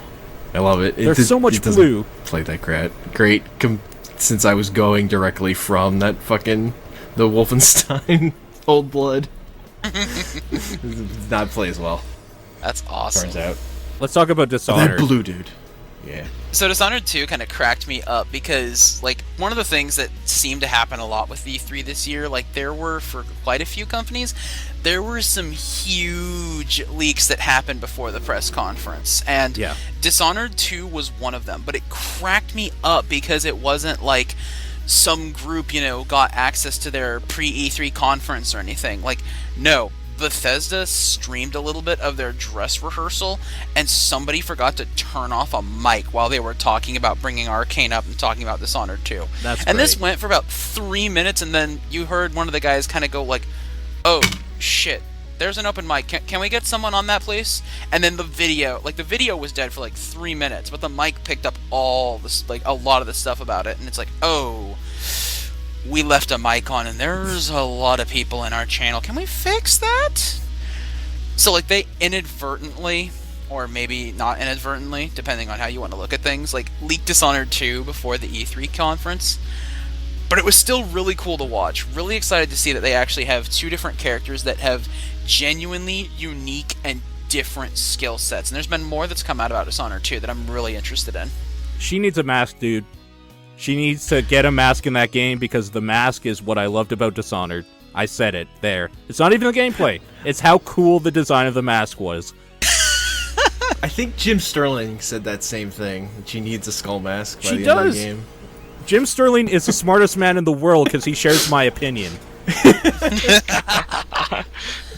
Jim fucking Sterling, son. Jim fucking Sterling, son, exactly. Yeah, I don't have any He had thoughts that on for his Dishonored bio 2. for a long time on his Twitter, actually. So who of you have played Dishonored? Not me. Okay, I haven't, so, but I want to. Okay, what about you, It's on Tom? And my I list. regret not getting it during the Steam sale. Okay, so I have played Dishonored, not to finish, because games always seem to come out every fucking week, and I have to try all of them because I have OCD or something. Dishonored plays fucking beautifully. It is a nice open-world first-person stealth action thing, and the powers and stuff you can get in that game just make it super fun. Just being able to, like, hear noises and sense guys outside doors, and kind of like Deus Ex. Like, plays a lot like Deus Ex, really. Yeah. And the setting, man, the setting's so good. I'm so excited to see them do a Dishonored 2, but I unfortunately think it's going to be one of the games that I pick up, get all excited for, play 2 hours of, and then put it down. It feels like one of those games to me, because I never have the attention span to do everything. Like, if there's an open world game and there's, like, you can do 10 quests, I will do none of them and play another game that's more focused. Mm-hmm. And I feel like that's what they might do with this, but I'm not sure. Yeah, so, like, the reason I've never played it is because stealth is a fucking problem for me. And Deus Ex Human Revolution in particular is a game that I kind of fucking hated. I get stressed out. I get stressed out doing first-person stealth, like, really badly, and I don't know why. It's fine in something like Metal Gear or Siphon Filter, where there's a third-person element and you can kind of use the camera to your advantage. In first-person, it feels almost too real or something, and that I don't like the idea that something could come up behind me when I'm trying to sneak by. So I actually get anxiety when I try to do first-person stealth sections, even though I love the feeling of when you do it successfully. So I think when I play them, I kind of just want to kill everyone, though. Like, because that would make my anxiety go away if everyone was dead. yes, I agree with I you. wouldn't be worried anymore. In which case, it's kind of like, what's the point of stealth if I'm just going to stealthily kill everybody anyway? Yes, I'd rather kill them all faster. Right, I'm kind of with you. I'm excited for a new character, like we said. The pessimistic part of me wants to say the reason why it's female is because of the way the internet has been going the last 2 years. But I'm totally okay with that because I love women, like playing as them in video games. Yeah. It's not just the internet, it's like the fucking whole market. Like, Yeah. it's not, like, it's them. It's like fucking companies have to fucking recognize the realities of the fucking market. It's not about. But the thing is, that's a good thing, really. Yeah. I just that's don't the thing. I don't like when I feel like companies are forced to do something, though, to, like, reach a demographic. And that almost feels like what this is, because, I don't know, it seems like it might have been an afterthought or something. I don't know. You know what? It's all issue conjecture. with female characters in AAA games isn't. It's just they had to figure out how to create female characters that could appeal enough to a male audience without also being sex objects, so that they could also not turn off female viewers. Because like the big thing with male characters is female players don't have a problem with it, and male players don't have a problem with it. It was like that female characters, people would have a problem with it, or they go all sexy with it, and then like girls have a problem with it. It's like they had to find a balance for the market, and just they're getting better at figuring out how to do that. I feel like they probably did. She seems like a good, well-rounded character. Yeah. Like, character model. Because I don't know what her character is like, obviously, since the game's not out. Right. So it's actually kind of interesting, because Game Informer did an interview with some of the guys at Arcane to talk about what they know about the game. Just reading some of the things that they were able to reveal, I think are very fascinating, if I can share a couple of them. Yes, absolutely. Sure. So it takes place 15 years after the original game. Okay.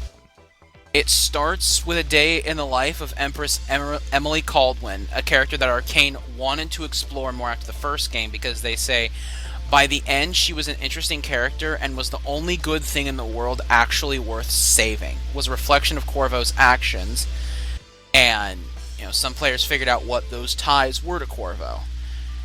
And after another outwardly usurper seizes the throne, Emily's driven out of Dunwall, becomes an outlaw, and after a dramatic sequence, players are then given the choice to continue playing as Emily, or switch and play as Corvo Attano from the first game. Okay. That's cool. So, and the game takes place in the place that it's Karnaca, the capital city of Serkonos, which is also known as the birthplace of Corvo. Interesting. So that's kind of where they're going through it. Each character does play through the same series of missions, but each get different perspectives on the world, and there's no swapping between characters. Once you choose with one, you stick with it until you play through the game again. Okay, so they're trying to kind of throw some replay value in with that. Mm-hmm. Makes sense. Definitely. Okay. And Resident Evil style replayability. yeah. Don't you ever talk Absolutely. about Resident Evil to me again. That's another, like, I don't get why. Resident Evil was fucking doing this a long time ago. Why would this be such a big deal again? But whatever. So, and then what's also really cool is in the trailer. So first of all, the scenery inside the guy's house was seriously one of the coolest things I've seen in ages. Sure, yeah. With the transforming rooms and all that stuff. And what you actually see in the announcement trailer, you get to play that mission in the game. It's called the Clockwork Mansion, and here you must kill the Grand Inventor of Serkonos or find another way to eliminate him in his moving and ever-changing household. That's really cool. So it's like, first of all, that environment looked absolutely amazing, and now you get to tell me that I get to interact with that. Like, this isn't just some CG thing you throw in front of us that looks cool. Like, I get to be in there. Sign me up. Especially with her jumping around all cool like she's out of the fucking darkness. Yep. And that's Real one of cool. the things for her, is that her powers are a lot more, it seems, mobile. Like, she has far reach, shadow walking, mesmerize. She's also capable of crafting bone charms, and there are more than 400,000 combinations in the game. Good God. How many of those are going to be useful, though? Like 4? As long as they don't pull the same shit that, like, Magicka or even Lictum Battle Mage did, there's, like, 3 good combinations, I think we'll be okay. Yeah, fair enough. So, but I'm really, really intrigued by it. I mean, I kind of had a passive interest in the first game, but after seeing the trailer for the second, I feel like at some point, which will likely be closer to the winter sale, because I didn't get it during the Steam Summer Sale, I gotta get the first one. Sure, yeah. I mean, and it'll be super cheap. So, there's that. Game of the Year should probably be somewhere around, if I have to guess, maybe $7? Yeah, 7 to 10 I could see, for sure. Yeah, because I know that regular was 5 during the sale. I don't remember what GOTY was. Probably 10, I would guess. Either 10 or 7, depending, because it depends on what the GOTY price is on Steam. I don't have it open in front of me right now, so. They'll probably do like some weird flash sale or something. It'll be $1. So you never know. Oh man, you say flash sale and cheap prices, and I still have a stinger from the Steam sale. But That you missed out on. you know, it was because it was a price glitch. Oh yeah, you were telling me about that. So for those of you who didn't know, in the first, like, as is Steam tradition, the first like half hour, 45 minutes of the Steam sale, like, Steam is completely unusable for anything. Yeah. They had a price glitch on a game that I was a little bit keenly interested in. It was called Chroma Squad, which is like a turn-based RPG slash business management sim where you have to manage a TV station that is responsible for producing a Super Sentai-style television show. Power Rangers, essentially. Power Rangers, basically. Yeah. Yep. The game's regular sale price ended up being $13.50. But there was a glitch for like the first half hour, 45 minutes of Steam when it was basically like unusable to the point where you really couldn't check out effectively. But if you were fortunate enough to be able to jerry-rig it to work for you, cross a few wires here, you could have gotten the game for $2.24. Ooh. Yeah, I'm that's a real little cheap. bit bummed because I didn't know if it was like the actual sale price or not. So I went to take a shower. When I came back, the price was fixed, and people were like saying it was a glitch. And it's like, oh, because I would have jumped on that. Absolutely, I should have, but the Steam rule kicked in. Wait until the sale ends. Yep. To my detriment, this time it got me. That's not always true on flash sales and stuff. 99% of the time, it's true though. This was like the 1% time that it wasn't. Yeah. Well, let's move on to the biggest announcement at Bethesda. Fallout Shelter is now out on iOS devices. Woo! The game that crashed the 2 times I tried to play it immediately. So my Bethesda friends games, attempt. everybody. Bethesda games. We'll get to that. Yeah. Yeah. My friends attempted to download it the night that it came out. One person succeeded, the other person had issues, and the third person was frantically tearing through their phone, removing every non-essential app they didn't need, so they had room for it. How big is it? I have no idea because I don't have an iOS device, so I can't play it. Okay, fair enough. Yeah, I'm in the But same they boat. say Android's coming in a couple of months, so hopefully just in time for my new phone. So I need a new game to break the phone in, and that'll be perfect. every company ever needs to fuck off with this iOS bullshit and put it out on Android as well, or don't put it out. Because fuck people with iOS. That's all I'm saying about that. But anyways, it looks really cool. The reason I'm mad is because it looks really cool, and Bethesda don't care if they make money because they already will make all the money on everything they announce, so they are releasing it for free with no dumb bullshit in there, and it's playable offline. I mean, it does have microtransactions. They're just not super invasive in the way they are on other phone games. And they're also, like, very super optional, from what I've heard. Like, very super optional. But I mean, primarily this thing exists as an ad for Fallout 4. Basically. Of course, Sure. but And that's it's fine. succeeding. Which is fun, yeah. It is the top iOS app right now, and probably will be for a while. So Yeah, good on them. Because they made a thing that wasn't a fucking fire that, like, garbage invasive thing that you put on your phone. Like, they made a fucking nice thing for people. So it turns out people like that. Weird. Even Yeah, though it's isn't still it amazing broken. how people appreciate Yeah. quality? Well, I mean, I say people, because I can't include myself, because I tried to play it, and it crashed twice, so I uninstalled it, because fuck that. Yeah. So the Did you try Bethesda playing it curse is within, like, the strong. first couple days of it coming out? Yeah. Okay, I heard, like, during the first, like, 3 or 4 days it was out, it was really freaking unstable. And, Yeah. like, a patch afterwards, like, fixed it, though. Fucking assholes. It Bethesda, is every currently fucking number time. 10. Fuck. It's that it crashed twice in a row at the same place that was immediately at the start of the game. Speaking of things that will crash immediately made by Bethesda, Fallout 4 was announced. And Yeah. Oh my god. and Fucking following Bethesda. and following Bethesda's track record, they're very bad at making games that run stable, but they are very good at making games seem like they can do the impossible. So okay, so let's just imagine here for a second all of the problems that you've ever had with a Bethesda game running, or the cache memory problems on the 360, which made it so you couldn't play after a certain point, or any of that bullshit. Now, let's times that by 100 when they add crafting features and every item in this fucking game has a purpose. That is a huge pipe dream that every time they announced a new thing for Fallout 4, I was just like, oh man, this is gonna break so fucking bad. But I am kind of excited that they're trying to go for it, I have to say. Absolutely. If that tower Jengas, though, because it basically, that's very much what it is a very precarious Jenga game sitting in front of you right now. That's what Fallout 4 is. If that tower falls, though, the impact of it is going to be very, very devastating. Yes, definitely. Because this game people have wanted for forever, and if it doesn't work like everybody wants it to immediately, it's going to be like 20,000 leagues of disappointment. Will it? Like, I feel like Bethesda's been getting away with this shit for fucking years. They have been, and they will get away with it again. But the only thing I picture in my mind is a video of somebody trying to roll 1,000 cheese wheels down a hill in Skyrim, and the game crashing to the point where it basically wouldn't work again.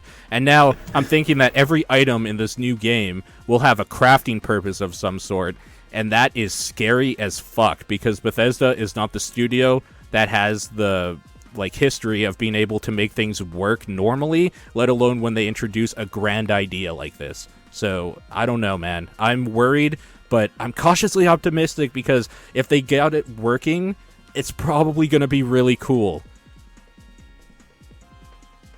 In before this game takes as much hard drive space as as Star Citizen's going to on release, because of all these new systems that they want to implement. Well, you're going to require... How big will the Fallout 4 Day 1 patch be? Well, I mean... Ooh, that's a good game. The game itself is going to be 120 gigs, and you're going to need an SSD to run it.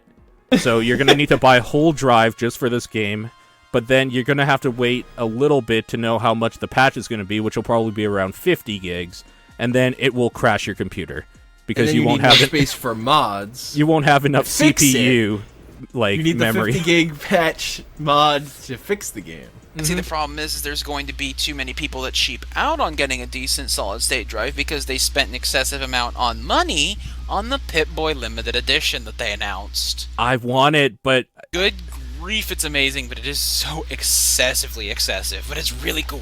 I had a price set in my mind that is like, if it's under 100, it's definite. If it's 100 to 120, it's a probably. If it's over 120, it's not at all. Last that I saw, I think it actually may have been 120. It's 140 in Canadian or something like that. So I was just 140 like, well, Canadian? Well, I'm not getting it then. That was my first thought. Okay. Yeah. Yeah, if I remember correctly, I think I saw it was 120 US.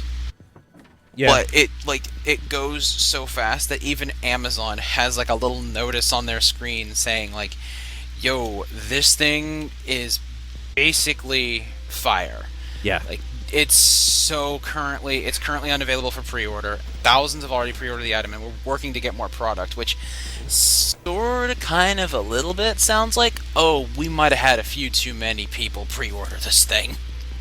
And I mean, it's not conducive to what you actually use a smartphone for when you put your smartphone in it, because it's going to be really hard to masturbate while holding your other arm up. Thank you. God damn it, Paul.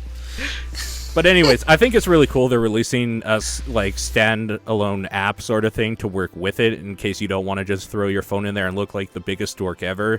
There are so many cool things about this, but I feel like it's going to be this plasticky piece of shit, and it's going to be $140 for me, and that's probably a no-go. I kind of need to see one in the wild and feel it, lift it, make sure there's weight and substance to it before I drop $150 basically on it. Sure. I feel like that's like a metaphor for how you should feel about Bethesda games in general. Wait till they're out in the wild and see how they're performing. Yeah, but I mean, okay, just Except straight up, they're gonna be broken. Straight up, I'm in the not even a camp. question. Day one, I'm gonna be installing Fallout 4 because Fair enough. There's this weird thing where it's just like on TDP, I feel like I have to talk about games, and I want to play it anyway. So this is just like a little motivating factor that it's like, yeah, I'll get it day one and see how it runs and report back, I guess. But I'm not holding any illusions. I think it's going to be a buggy piece of shit for the first couple months, maybe even. No doubt. Yeah. So I'd be surprised if otherwise. Yeah, I probably won't play it. I haven't played. That is bullshit because you will buy it day one. I know it. Especially I don't own any of those Bethesda If games. there's a multiplayer component and I'm playing it, you better be playing it with me. I don't like. Do any of them have a multiplayer component though? Really? No. Didn't I New don't think they Vegas? do. I don't think they do. No. No, I don't. I think you're right. I think that's why Elder Scrolls Online was like so hype for people Because it was the first Bethesda multiplayer game, and it was. Well, I mean, it wasn't really made by Bethesda. It's fucking ZeniMax, but. Well, they still talked about Elder Scrolls Online at the Bethesda press conference, didn't they? Yeah. They showed a video. And how disappointing that looked, as well as the Elder Scrolls cash game. I mean, card tie-in, whatever. Whatever you want to call it. Oh yeah, that's stupid. Legends, which is hilariously the exact same trailer from Magic 2012, like beat for fucking beat. It's really funny. Everybody just wants Gwent. So bad. That's it. Oh, that's all anybody wants is a standalone game. Gwent and Triple Triad. Yeah. Triple Triad happens, and I'm pretty sure the internet might explode. I have to say, overall, though, Bethesda had stuff to announce. Like, they came out swinging this year, so I'm glad they had a conference. They had Fallout 4 announced for this year. That was the biggest surprise. Without to me. that, the AAA industry would have been like everything would have gotten knocked down for their E3 this year. Yeah, like, that's the tentpole for the AAA games coming out this year. Yeah, the fact that they announced it and they're like, "Oh yeah, it's coming out in like 5 months." Deuces was just I think that was the most mind-blowing part of the conference. I think the most mind-blowing part was probably how everybody in the back room watching from the other companies shriveled away when Bethesda just whipped down its pants and was just like, Fallout Shelter out right now, bam, and everyone's like, fuck, our shit's not even out for like 3 months for iOS. Like, yeah, I think they probably set a bar really high to start off. And I think there were some conferences, like some announcements or whatever, that it at best maybe matched their level, but they came out swinging, man. They came out with a purpose, and the fact that they were first to leak all this shit kind of made everyone else feel like way less important. Yeah, day zero, they really came out. They showed that they were here to play, and it kind of set the tone for the rest of E3. It's like, you have a big bar. Like, it was Bethesda's first guys. press conference, and they showed up and like, E3, you're lucky to fucking have us. Yeah. And they're right. E3 was lucky to have them, because let's start talking about Microsoft now. Microsoft comes up, and Halo 5 is Where is Master Chief of the game, apparently, with Nathan Fillion doing every voice, because that's the only voice I ever heard in that fucking trailer. Nathan Fillion, Troy Baker, maybe a couple other people. Basically the same person. Basically the same person. Yeah. Oh, who's the voice of Nolan North? That's who. It's those three. It's Troy Baker, Nolan North, and Nathan Fillion. Wait, all three? Oh, so it's 3 of the same person. Okay. Yeah. It's the triplets. Yeah. Pretty much. I mean, I was intrigued by Halo 5 quite a bit more than I was expecting to be, because the Forerunners look like they're like in the mix of this whole conflict, and I don't know what the Guardian is, but can you tell me where I can get one of them? Because I wouldn't mind one of those. Agreed. I mean, It okay. has double jumps, so it's okay to come out. And I mean, it's a Halo game. It looks like the quality that Halo has associated with it forever now. Like, it looks like it's going to be a really nice looking game. It looks like the gunplay is probably totally fine.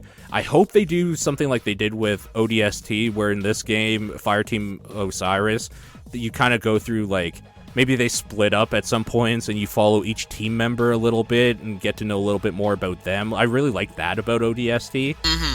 So you got to figure they'll have time to polish it after the fucking shit show that was the Master Chief Collection. Yes, because Yeah, they're not going to support that it's- anymore. They can't. No, They they can't. can't. They can't let that happen to their fucking new game. Didn't ODST just come out for the Master Chief Collection? It did, Mhm. as It we're was so sorry. sorry. Yeah. And then it was that the was we're a sorry we broken piece fucked of up. shit. Here, take this. Yep. Yeah, sorry I gave you like a shitty pot for Christmas. Here's the remaining scraps from that pot. Well, it's not Yeah. even like a pot. It's like, sorry, I filled your house with rotting carcasses. Because, like, how fucking big that game was, just fucking eating It's like, hard drive space. sorry, I filled your house with carcasses. Here's a blender. Here's a slightly fresher piece of meat. Okay, let's be real. ODST That is the meat's only still Halo rotten. game you should ever care about because soft jazz music, flashback sequences, different characters, and awesome gameplay. It's That's- actually the only one I own. It's I the think it good was one. the first one I played. I It's thought so Reach good. was pretty good. Reach does a lot of the same stuff, but it doesn't have smooth jazz, so it fails, Fair. unfortunately. Smooth jazz makes a game. It kind of does. There's a Perfectly fair. weird film noir feeling in ODST the whole time, which is so good. Is that like why you love Catherine? Yeah, actually, it is. It's amazing how much music can change my opinion of shitty gameplay. It's what made me love the anime Baccano. Like, that soundtrack is the perfect combination of jazz. Yeah, but that show's also really good. In True. addition to having good music. But what I know about Halo 5 is that the story is based more on the books than before. So there's actually like history to everything. And it's gonna be a game where Master Chief is like a fractured like thing now, and you don't know who to believe in the situations that are brought up. So the two main characters shown in the original trailer, each from what was shown in the trailer, they see like the same event differently, and Okay. the game is going to be more focused on like if you play as like this character and you see what's happening, and then you play as the other character from a different like area in the same world, same level, and just like how radically different things happen. Yes, this is what I want. Okay, I'm a little Yeah, more stoked. they're going really big with the story for this fifth game. It was the last cover story for Game Informer, and what's kind of interesting is that it starts taking place like about 8 months after the events of Halo 4, where outer colonies are just going dark. No one knows what's going on. As this event's folding, Chief and Blue Team, which are basically like his buddies, like the oldest friends he's ever had, are still under the command of the UNSC or the UNSC. So at some point during the game, they go rogue. At least that's the assumption here. And then Osiris goes and hunts them down with their own fire team, essentially being led by Spartan Locke. Okay. So you kind of get to see both sides of the coin, and you see it kind of from, I guess, the rogue perspective as well as what the UNSC is seeing. But I think it's a really interesting idea to go with that for the narrative, because they're actually making it so there's more than one relevant Spartan in the universe for once. Yeah, that would be nice, for sure. Now you're getting like 8 of them, sort of. Yeah. Like Osiris actually isn't Spartans, but Blue Team is entirely Spartans. So, all this aside, though, it's going to be a Halo game. It's going to play fine. The shooting's going to feel satisfactory. And as long as they don't fuck up with the enemy types like they did in 4 and make everything just a bullet sponge, it'll be fun. They added double jumps to Halo, so it's modern Halo. Modern gaming, guys. Everything's that's- different. Halo's Double always jumps. been combat evolved. Combat evolved, but not a double jump. No. Now And the it's evolved. multiplayer. double Multiplayer jumps. has to run decently. Yes. Okay, so Warzone actually looks really cool for the Halo multiplayer, because it looks like they're adding like a third faction into the mix that is actually controlled by the computer. I like that concept. Oh yeah, like the creep stuff. I heard about that. The Flood, I think it is. It's basically like PvPvE. Like, it's really interesting looking, and I want to know more about it. They didn't show much or talk much about it, but it looked cool.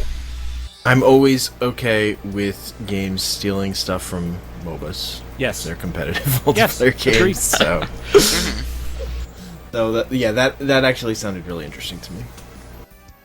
Speaking of interesting, how do you feel about Recore? That game where there's a dog that kills Robo itself, doggy. and then you put the core of that dog into a robot, and now you have a robot. Show me gameplay. That game. Because if it is a puzzle-style platformer where you have to use different forms and robots to get through things, I am so in. I think I agree with Done you. before, but I'll still enjoy it. Yeah, I think I agree. It looks really nice too. I like the aesthetic of it, the art style. Yes. Hank, any I have opinion? no time in my life for CG-only trailers.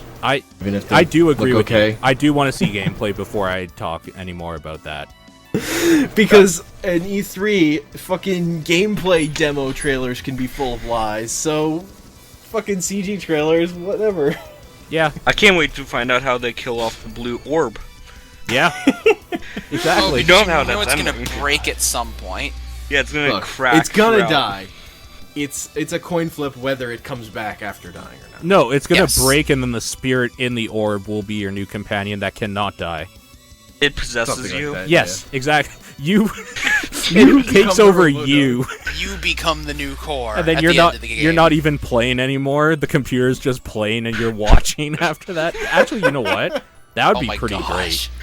That'd be such an interesting statement on game interactivity. I think that'd actually be really kind of an interesting way to end it. I was Yeah, about to say, Except it Jack would be, and like, it would be Daxter. one of those things that's always ruined once you've heard about it. yeah, agreed. We talked about Fallout 4. That's coming there because, of course, it is. Plants vs Zombies: Garden Warfare 2. AKA the game that nobody asked for. Danger but the Zone. superhero. Yeah, pretty much. Danger Yeah, Zone. that fucking song was out of place with that. Especially Yes, it because was. nobody was hype during that, and it was really awkward seeing a dead, silent crowd while that was playing. The dead crowd was so good. Like, no one was having that game. And Wait a minute, oh no, my I think God, there was slight so hype much. at Microsoft, but it was dead as shit at EA's. yeah, I mean, that game got shown off twice Yeah. for long periods of time during these press conferences was ridiculous. And it was Although I guess that first hilariously one was dead. popular. It was. It was a I was kid hoping shooter. Superhero would come back. Yeah. A Yeah. mascot. That was the best thing. No one was expecting it. Give me my proper PVZ2, take it off your phones, put it on my computer, I will buy it. Otherwise, the only PVZ that exists is the original. Which I you can got get for VCU free. sucks. They fucked it up. They fucked it up.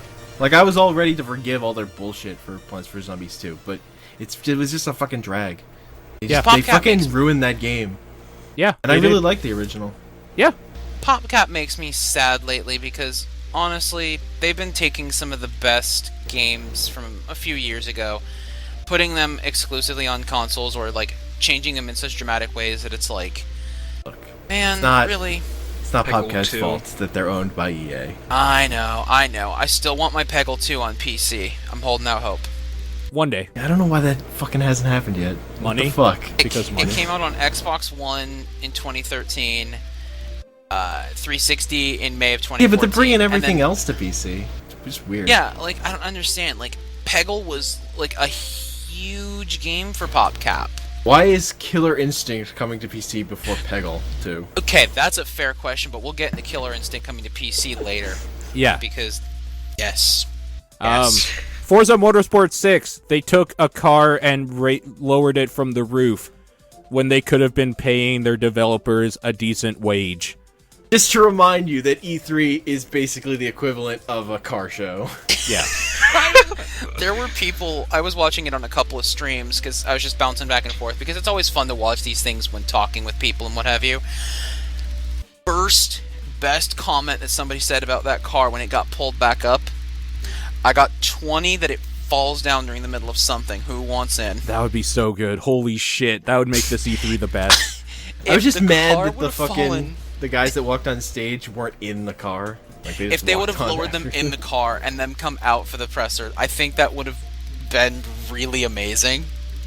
I'll do you Imagine one we've better. given them an excuse. Oh. An excuse. I'll do you one better. They come down in the Okay. car. They don't Get out say of the anything. They start the engine, rev it, and drive through the wall. Forza Motorsport. I was gonna say, do they come out of the trunk there's because a hole that in would the be wall epic. and, and then like the fucking like just like a a banner falls down that says Fuzz Motorsports. I was gonna say that, like, the car lowers, and then, like, it's all silence, no, like, announcement, and the trunk just opens and, like, people run. That's No. Yeah, that's it. They lower down the car, and then they reveal it was AR the whole time, and there is no car. Oh, okay. Oh, Speaking of AR, dude, the Minecraft demo at the Microsoft presser Yep. was one of the craziest things that I never knew I needed in my life. I until want then. to. I want to see how They did badly They it. figured out how to demo one of these fucking things. I want to see how AR badly demos. it actually works and how much camera play they did to make it look really impressive. Because I bet it is a fraction of that impressive, realistically. From people who used it in whatever controlled environment they were using, they said it. I've heard it worked pretty much the same. Like there wasn't jittering I've heard in that those from people that controlled went. environments that they were demoing. Also, but not in their full field of view. Only in a yeah, certain it's like section. a fucking square. It's like a square Yeah. on your face. Yeah. But I've heard that from I- people that went there. They said it was just as incredible as it looked. I'm not And you certain, could do but it in like a wall. there's too. another one. It worked better on tables, but you could do it in just a wall. I was actually I was watching a kind of it's a Periscope by like the Rooster Teeth staff driving in LA traffic, but they were talking. Bernie Burns, one of the heads, he got like time with it, and he mentioned a demo for it where you kind of you got a briefing on kind of like a field mapping for a top-down game, and you got a briefing on like the land and everything. Then you got to like play the game using like the top-down perspective and like seeing how it looked with like the mapping and stuff. So seeing like a full field for Heroes of the Storm or something would probably change like how you play the game and like strategy-wise. I'm just gonna wait for Markiplier to let's play with that on, and we can't see what he sees. Apparently there was some like demo with it with Halo, where like they put people in them and then they gave them like a waypoint to walk to. It's like a physical thing they had to find their way to, and it like showed up through walls like a fucking waypoint in a video game. That's crazy. Like it was just they were doing a lot of dumb shit with demoing this stuff that wouldn't actually work in a fucking person's house, just to fucking show off what it could do. Sure, but that's what E3 is all about. It's all about showing off that you got the biggest, baddest tech in the room. I was impressed. Yeah. I have to say, I was impressed, and I am No, a they very figured out how to cynical person. Demo that shit. Yeah. Like the most impressive part of that is that they figured how to strap that fucking thing to a camera so that it works. It was also smart that they cut to a camera that didn't have it. Yes. And for like a brief Yeah, minute, that was you fucking just saw some hilarious. guy like standing, like looking at a table, That was really and like good. the camera walking around. That's what I'm saying, man. Markiplier, he's gonna let's play that shit, and it's gonna be the most awkward, cringy thing because we're not gonna see anything he sees. And gonna it be will so get good. millions of hits. Hello, on everybody. YouTube. I'm Markiplier, and I'm playing shit you can't see. That would Oh, be that's Here's great. a table. Dude, Yeah, like I'm Paul, still... you need to get on that series immediately. Now. That would So- be. You know what? I could do that series right now. You don't actually need AR to play that. To look like an idiot. Just turn on a game, just turn off your monitor, and let OBS just keep running. I'm playing games I can't see right now. That I was is. gonna say, buy like goggles from a dollar store and just paint them black and wear them. That would actually be brilliant. I've been developing this new VR shit. Take a look. It's just me playing with like keyboard and mouse while wearing it. He's streaming it, guys. It must be real. Oh my So- gosh. Yeah. My concern with this is it's like impressive as like a new thing. Once that novelty wears off, how like actually useful is this thing for games? That's up Oh, to the yeah. developers, not up to them. yes. I agree. And they didn't show me something that made me convinced how good this was going to be for games. It just was like, oh wow, you can demo this really well. Yeah. Let's move on. Dark Souls 3 was officially announced, so that's a thing. I'm excited. Dark Souls on its way to becoming the new Assassin's Creed. Agreed. I'm okay with that, though, because I like Dark Souls. That sounds like a much better Assassin's Creed than Assassin's Creed. The Division was shown. Yes. Apparently, it's like a loot game. Yeah. Here's the thing that is kind of been a misconstruency about that game. Like, they didn't do a really good job of explaining it, although I think this ties a bit more to the Ubisoft press conference. That Dark Zone place they showed, that's PvP. Yes, that's right. And they did not say that during the conference. I will Which give is them credit weird. for calling Times Square in New York the Dark Zone. That place is a fucking It's really pit, weird so- they didn't say that during the conference, because they were sure doing a lot of, like, explaining as to what their actions were while they were playing, which made it sound super awkward. Nobody talks like that over mic. Nobody says, hey, do you want to take them out? Then we could grab all their loot. Like, I know what I'm doing. You wouldn't say that over mic. Like, it's obvious that they were trying to be like, this is how the gameplay is, but we also have to explain it because you won't understand by looking at it, and it was really weird. Like, fake... Yeah. Like, here's the thing. I will say that I will take fabricated team chatter over some of the really bad things that they've tried to implement at past E3s. Like, I will take that over that, but everybody knows that you put this game with a group of gamers that is well coordinated, that is not what is said. In fact, a lot of what is said is not fit to be broadcast publicly. A lot of what is said is, you fucking faggot, why would you do that? That's pretty You much can't what's do said. trash talk, as we learned last year with Killer Instinct. And that whole debacle. Yeah. Yeah. I think that the Division looks cool, as long as it has a good multiplayer base, because it is essentially Kane and Lynch multiplayer. The problem is Kane and Lynch didn't have anybody playing it. I'm skeptical. I mean, that fucking thing where you can betray people, like, I just get skeptical of that as actually anything more than a gimmick, because if you're playing that game the way you should be with friends, like, how long are you gonna still play that game with your friends if you fucking betray them? I would never play with you if you did that to me again. Yeah, like, that would be it. Mm-hmm. Friendship ruiner game. Like, Yep. what the fuck? I watched that and I realized if that was the standard gameplay mode, like, I would never be able to play with my friends. Because I know that they would turn around and just annihilate me just about every time.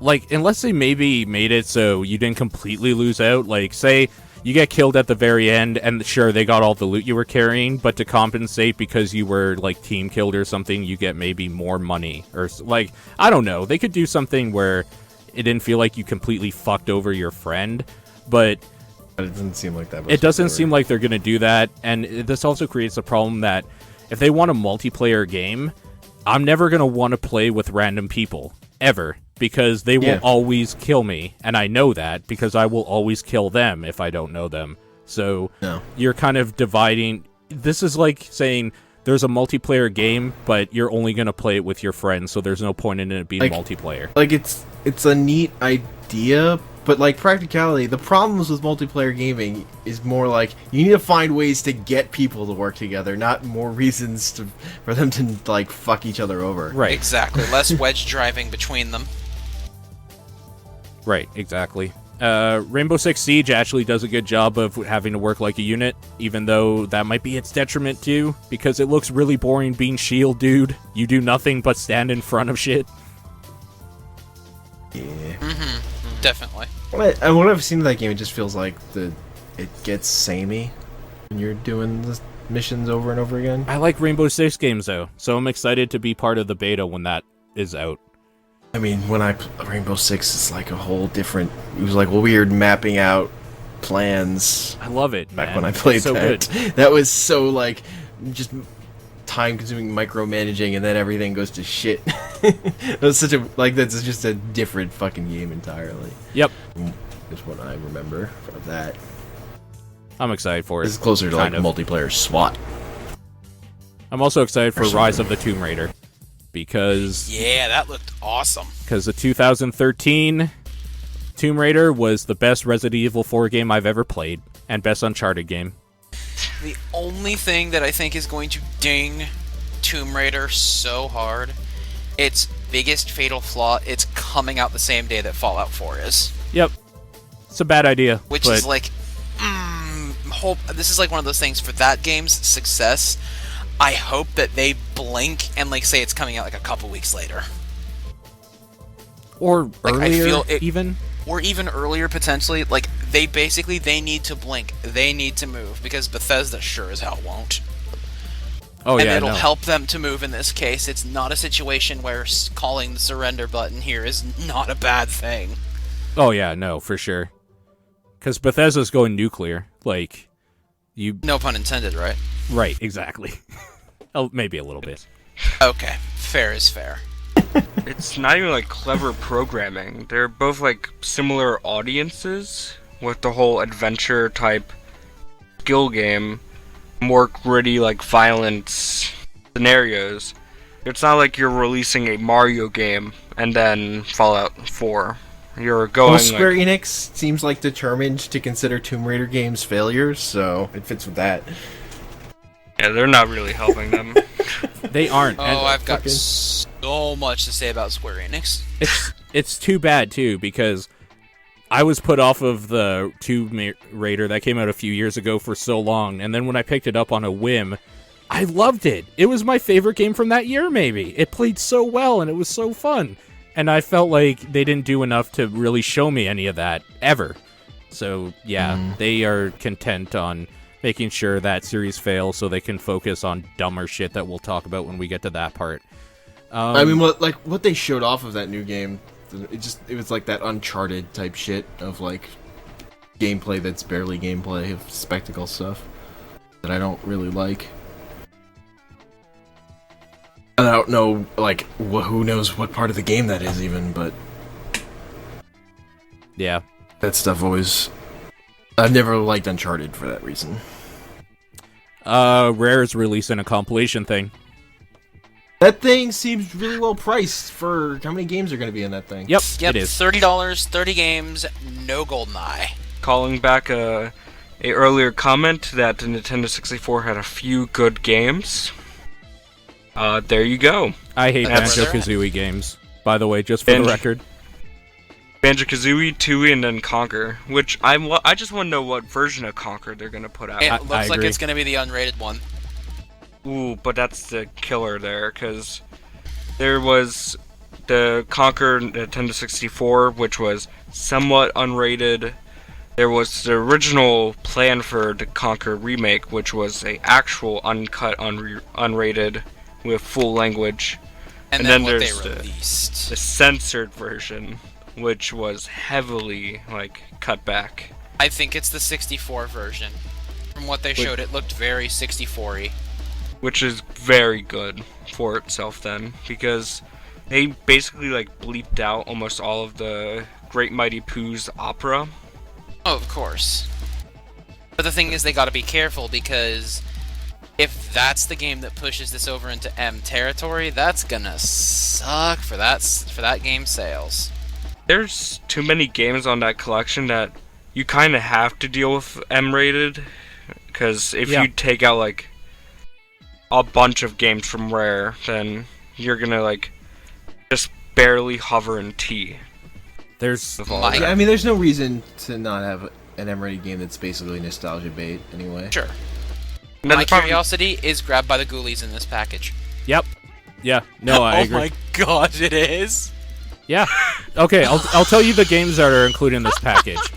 It's That's fantastic! A Tick Attack, Banjo-Kazooie, Banjo-Kazooie Nuts and Bolts, Banjo-Tooie, Battletoads, Battletoads Arcade, Blast Corps, Cobra Triangle, Conker's Bad Fur Day, Digger T, Rock, Grabbed by the Ghoulies, Gunfight, Jet Force Gemini, Jetpack, Jetpack Refueled, Cameo Elements of Power, Killer Instinct Gold, Night Lore, Lunar Jetman, Perfect Dark Zero, RC Pro-Am, RC Pro-Am 2, Saber Wolf, Slalom, Snake Rattle and Roll, Solar Jetman, Underworld, Viva Pinata, and Viva Pinata Trouble in Paradise. Here's the thing: Perfect Dark was rated M, True. True. And- And so was PD0, if I'm not mistaken. Blast Corps, man! It's coming back! They also titled it Conker's Bad Fur Day, which means it's the original version. Yep, that's right. Good. And they brought back the correct Killer Instinct game for the collection. Oh wait, it was KI Gold, not the original KI, wasn't it? They brought back the correct Banjo-Kazooie, Nuts and Bolts, best game. Oh my gosh. No, I've learned Nuts and Bolts is the best game that, like, a really good game if you don't consider it Banjo-Kazooie. Unless you don't like It's so Banjo-Kazooie, fun. then it's the best Banjo-Kazooie. Yeah. That game's just so fun to mess around with. Yeah, it is. You I can spent break hours that just game. playing the demo room is, like, the best. Jet Force Gemini. There's a coming game back design too. that doesn't fucking, like, not hold up well at all. Unlike Collectathon games. Collectathon games are bullshit, Collectathon bullshit. games are coming back. unfortunately. Because we still have hand time. No, being what do you mean? done. They didn't go away. They just became Assassin's Creed. You're actually, you know what? You're Oh, totally fucking right. right. God damn it. Dude, that is so dead on. So Sea of Thieves was announced. Nobody remembers You that. mean the new version of Pirates Yep. of the Caribbean, the MMO Yep. 2.0? Yep, A that's Realm the one. Reborn? The really shitty one, looking one. Yeah, that's I it. thought it looked okay, but then when I saw what it was, I got really, really disappointed. I was confused. I thought it was another add-on to Assassin's Creed originally. Right? Yeah. It's weird to have, like, oh, Rare is making a new game. Like, who the fuck works at Rare? Right? Nobody. I mean, shit, Rare didn't even have a hand in the new Killer Instinct games, and they're the ones who originated that franchise. Yep. I mean, that game had a weird development thing. Oh yeah. The studio that made that game. Yeah. Oh yeah. That was really surprising. They could make that. Also, Gears of War 4 is apparently a horror game. Moving on to EA. Yes. Mass Effect Yeah, Andromeda. that didn't even demo well. It was weird. Yeah, it didn't. So, EA, terrible press conference. We'll get to why in a second. They announced Mass Effect. Mass Effect will Well- not be out for like another year and a half. So, Oh, is it? I mean, only they gonna be announced that short? Mass Effect game last year. They just gave it a title this year. yes. They gave it a and a title, little set more some pretty information. footage, put some Johnny Cash music to it. You know, good enough. Yeah. So, that trailer is the most... Like, I can confirm that is the most they've worked on for this game. So, Wow. this game is far off. They're projecting winter 2016. Really, that still seems oddly close if that's all that they have to show for it. Yeah. Now, I will say this though, if they go with this kind of feeling, because it felt to me, I don't know if it was the Johnny Cash or what have you, but like, it felt a little Wild Westy Like to a me, and I was a Western. little excited about that prospect. Yeah. If that's the way they go with it, Like, I feel like Consider me intrigued. lore-wise, the direction they're taking makes sense based on where they left that game. Yeah. Agreed. Need for Speed. But That's happening. FMV, Yeah, no, I'm in. bad. It seems Most seems wanted, dumb. most wanted back in the day, not the new one they released, but like the old The one original? with FMV. Yeah, that was one of my favorite racing games of all time because of how dumb it is. So I'm in. can I internet high five you, because that is still one of my favorite PlayStation 2 games to this day. It's so dumb. It's so dumb. It's Also- so good. Yeah, it It is. is so dumb, but it is so good. And even Carbon, like, dude, so here's the thing, like, Most Wanted was a great game to begin with. Like, Carbon, like, upped the kitsch factor by about 20, and the game did not, like, it wasn't bad, but it certainly was not as good as Most Wanted was. Yeah, for sure. But I'm glad Also, that they're I've- going back in the direction of Underground. I've heard that the people that they got for the FMV aren't actors; they're like people from racing scenes. So that's there's even more better. potential for cringe. Well, that's even better, because how bad are they going to get slammed within their circles for being sellouts? It's gonna be great. It's going to be awesome. We race for pink But I am slips. intrigued by it.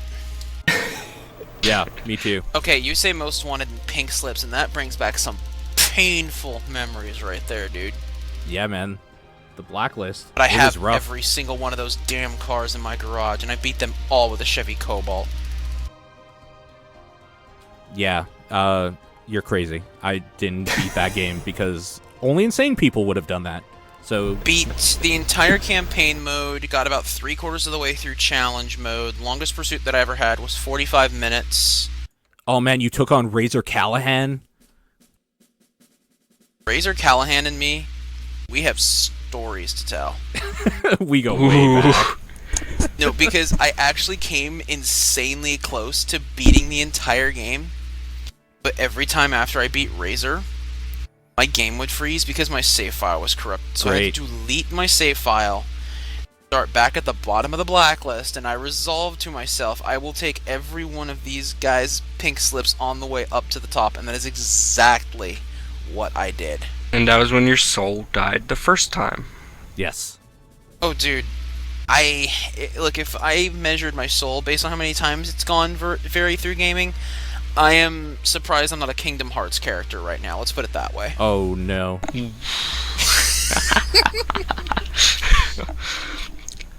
So, Star Wars Old Republic's getting some more shit. Nobody cares. Dude, that trailer was so good, though. Unravel, can I just say... Yeah, go ahead. The best part about the Star Wars stuff was at the very beginning of the EA conference, they had a little banner at the bottom that says 50 minutes until Star Wars. Oh my god, so many jokes and about that. It was just they kept coming up yeah, just stick through it. We know it's garbage. Keep going.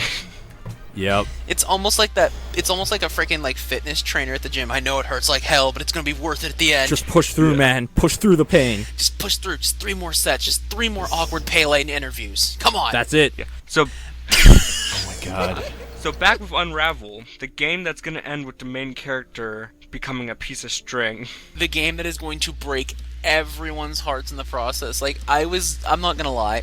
I was tearing up a little during that press conference because it was so refreshing and exciting to see someone at that press conference that didn't look like they were ran through a photocopier of non-enthusiasm, and someone who was genuinely terrified to be showing this stuff off in public. Yep. That it's somebody said on my Twitter, I don't know who it was, but it's look at that, I want to protect that smile. And it's yes, I couldn't agree more with that statement. And it certainly doesn't hurt that Unravel, probably in what I saw of E3 stuff, was probably honestly my platformer of the show. Sure, I could see it. It's on the top for me. Yeah. It looks amazing, and it will be a day one purchase, but I pray to God, I will, let's put it this way, I would like for it to be on Steam. If it is on Origin, I will break my Origin covenant for that game. I will do it. True. Look, it looked okay. Super Mario Maker is the platformer of the show. Get that out of the way. You know whatever. what? You are right. We'll get to that more in depth, but I liked Unravel that dude, looked like though. A fine indie game. I like that dude, man. His hands were shaking, and he was so excited to show his little Yarny puppet he had. It was so good. I had empathy, just Yes. anxiety for him. Yes. Just made me nervous watching him. This is the most human press conference. This is the most human speaker at any of the press conferences we got. All show. And then in the same hour, we got Pele.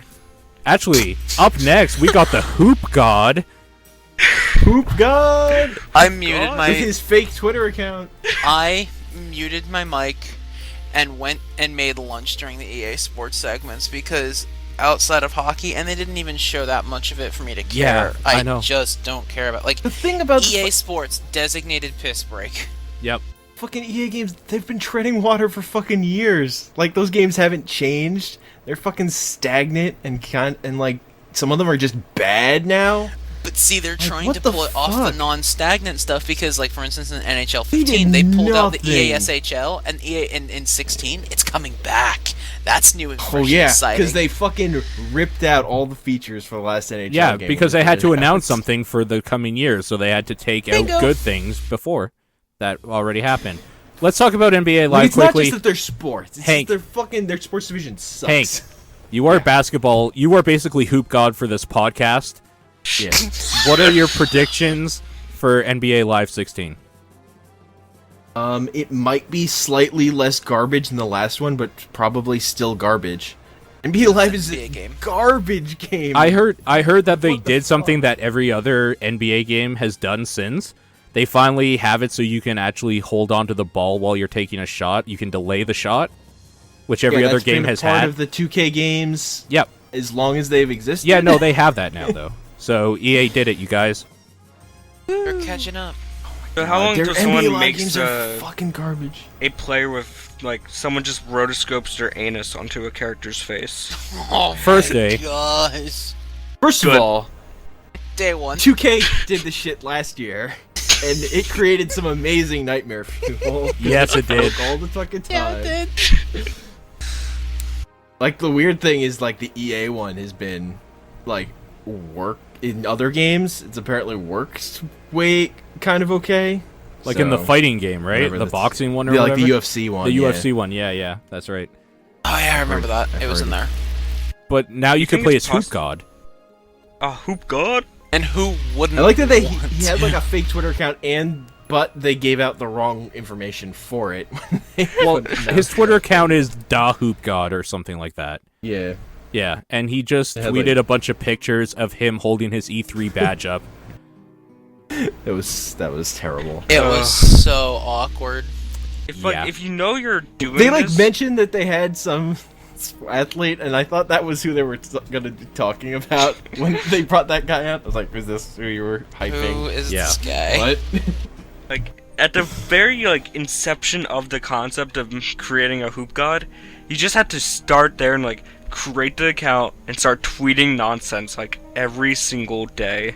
Yep. At every meeting. It was the appropriate kind of publicity for a game that has been garbage. Yeah, I agree. Speaking of garbage, Plants vs. Zombies 2 Garden Warfare came up. Nobody applauded. Yeah, we already talked Well, about the Long zombie time wasn't on there. that. Long The superhero time. wasn't there. You need Yeah, a he was. superhero. Was he there? Yeah, he I might actually have blacked walked out. to music in there, and like he was like flexing to the crowd, Oh, you're and the right. guy like I walked, forgot. and the guy like walked Oh. out, and he's like, "What are you doing? Get yeah. back there!" Oh, yeah, that Can't- was can't so even awkward. Take my eyes off this guy. Oh It was my like, god. I was tuned out. Like, that was... I think that It was, was- like, after... I it came might have out. And then they like blacked out. actually showed like a mode where it's like the plants have taken over our base. We're gonna send in like our 4-man zombie crew and showcase these witty, crazy, wild characters that are gonna take the base back. And They're it's like, dumb. I They're dumb characters. Yeah, Don't- fuck them. care. And You then they brought ruined- in Titanfall for the very end of that segment. Oh, you're right. Oh. What was that all about? Nobody cared about that game before. Oh, man. Like it was. Oh, That game is like an insult to Plants vs Zombies purists. we have to do I- a quick rewind and talk about Microsoft. Backwards compatibility. Of course, it should always happen, but this was actually huge. Oh yeah, that's right. Completely skipped over that. That was a really, really huge announcement. I like how they're handling where it's like you scan the disc in, and then it downloads the game for you. I mean, I'd be more excited if there were more games that it worked for. Like yeah, show us but- more of the games that are going to be a part of it, and like Like, because get what to I the really good care ones. about Hype. are the fucking, like, Xbox Arcade shit Yes. that's just not anywhere else. That I bought, Like, that's what I care that I about. already spent I don't money give a on. shit that fucking Mass Effect works on Xbox One. Like, that, anything that's on PC, who cares? But fucking that Xbox Arcade shit. Yeah. Carry that shit forward. Microsoft like had one good thing for me, and that was Cuphead. Now I could talk about Yes. Cuphead for like an hour. Yeah, fucking Cuphead.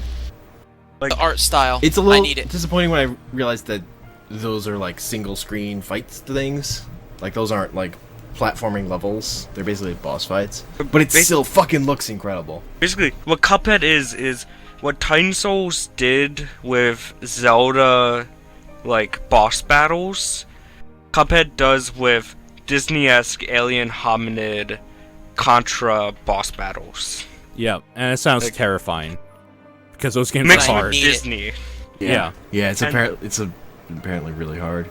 It looks so good. It looks Also, so good. The soundtrack is jazz. Yes, Yeah. jazz game. It's Instantly. a live like live jazz too. Like they recorded everything. And Dude, fuck this. I'm emailing those developers back.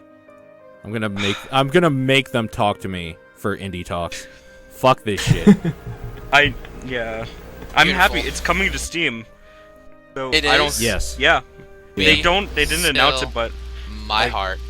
it's definitely for Steam, and it's definitely exciting. Fantastic. Yep. I'm super I'm excited. I'm stoked to play that. We can go back to talking about EA now and talk about something I'm not excited for, but maybe someone else is. Mirror's Edge. I've never cared. I hate Mirror's Edge, so... I liked Mirror's Edge for what it is, and the color direction and all that's really good for what it's doing. But, like... It's a weird game to, like, do this whole sequel, redo... Sequel is not a prequel, but it is. Yeah. It's like a sequel, not a prequel, but a reboot, but a not. It's almost a little bit like Star Fox Zero is in that respect from Nintendo's conference. But it's like, I appreciate the game for what it does. Am I going to be getting it? Not for a long Mirror's Edge is a time. game I feel like I should try, but haven't because I really hate first-person platforming. Yeah. So it seems like a deal breaker. Mirror's Edge Perfectly 1, fair. I had the demo on, like, Xbox 360, like, years ago, because, like, I wanted to, like, try it. I have it on PS3 now because they gave it out for free on, like, PlayStation. I'm like, free, I might as well do this. Yeah, that's like I own it from I think a I got Humble Steam Bundle, from a Humble. Yeah, I think that's where I got it from too. but I haven't played it because first-person platforming, a thing that mostly went away, and I was glad when it went away because it was bad. It was always bad. It was never a good thing. Wasn't this a game that the bad guys were literally just the Illuminati? I believe so, but the bad guys were the Sounds cops about and right. the corporations, so... But like there was a game at E3 where it was just like, yeah, they're being run by the an organization called the Illuminati, and it's just like, that was oh, Deus Ex. that was Deus Ex. You're right. That's That was okay. Deus We'll Ex. get to That that. was Mirror's That Mirror's was Edge. cringy as fuck. Yeah, that's really Mirror's Edge dumb. is the one with, the main bad guy is the Sony head, like... Oh, that's head. right. You're right. That was... Yeah, I like how Mirror's Edge looks. I hate how that game fucking plays. I hate first-person platforming. I hate the low field of view they give you for all the running you have to do in the first game. There's nothing about it I'm excited about. I would get First-person lost. platforming is like, makes me think, oh no, you shouldn't make games in first person. Like, I mean, there are plenty of games I like in first person, but I play first-person platformers, I just think, nope, games shouldn't be this way. This is just bad. Always. Yeah, I agree. And Star Wars Battlefront. That happened, finally, after Pele talked for a while, which was painful in a lot of ways, because I actually want to hear that dude talk about soccer, because I kind of like watching soccer. I've always liked it, and he is a Football. legend. And And they So used him I as a s- time filler. yep, I see what they were sort of in their heads, like, going for with, like, an emotional thing. It's kind of what Nintendo pulled off with what they did with Shigeru Miyamoto and their thing, but they were doing it with fucking Pele, The beautiful not a fucking like actual game maker, and in a section where like no one could care less. it was about just their sports inappropriate, games. because Like, it was not the right place for having. I would watch a YouTube video of him talking about his time being a legend for like an hour easily.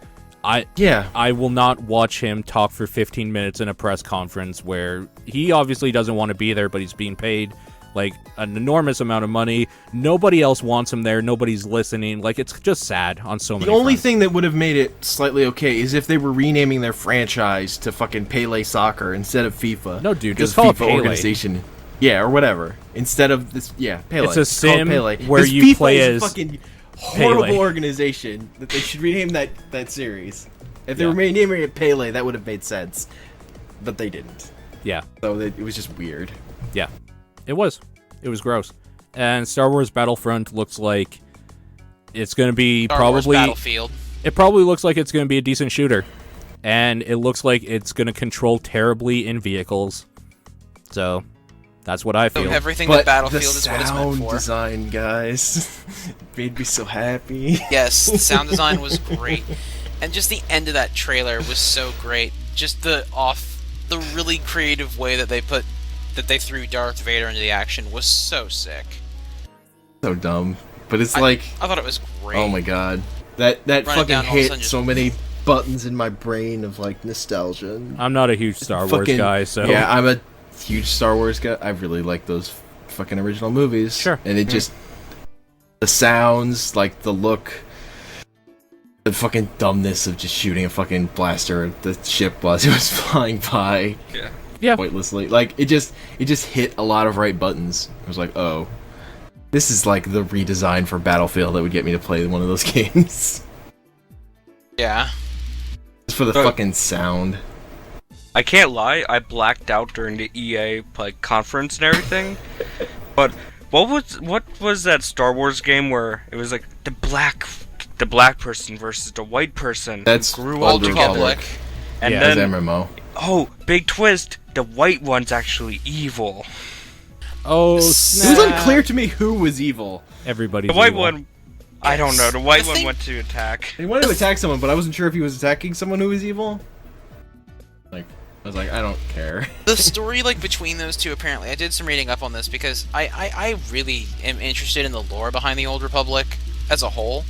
Because the cutscenes they keep putting out for that stuff, I'm convinced if they made a movie of that quality, it could be fantastic. Apparently the story is, like, those two are twins, heirs to some big deal empire, like, out in that timeline. And the father has, like, not decided which son he's going to bequeath the empire to.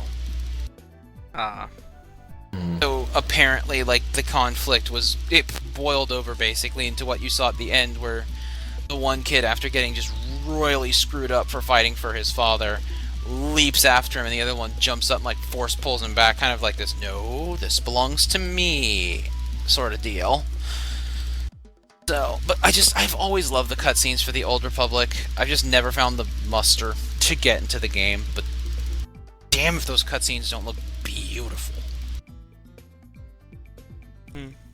Yeah, they suffered that issue where, like, the comments that people always make about World of Warcraft being just like, if they released a movie made by the team that does all the trailers, people would, like, die for that. Like, all Blizzard this. has, like, one of the best CG teams out there. Yeah. God damn it. Yeah. And then, like, with Star Wars, it's like, trailers are so beautiful and, like, they're like miniature films. And, like, the game is an MMO where your character is, like, 1/20th the screen. And you're, like, running through, like, giant corridors with, like, there's some guy in the corner dancing by himself. And, like, 20 people come around him and start dancing. And, like, you're like, I don't want this. Like, what happened with the trailer? The awesome CGI where the guy, like, almost goes and stabs Darth Vader and then gets, like, pulled back in a giant Never battlefield. Trust CGI trailers. Oh, I absolutely don't in terms of, like, what it brings to the gameplay, but that still doesn't mean I can't like it for what it is, because it is pretty. Yeah, Final Fantasy VII. Woo!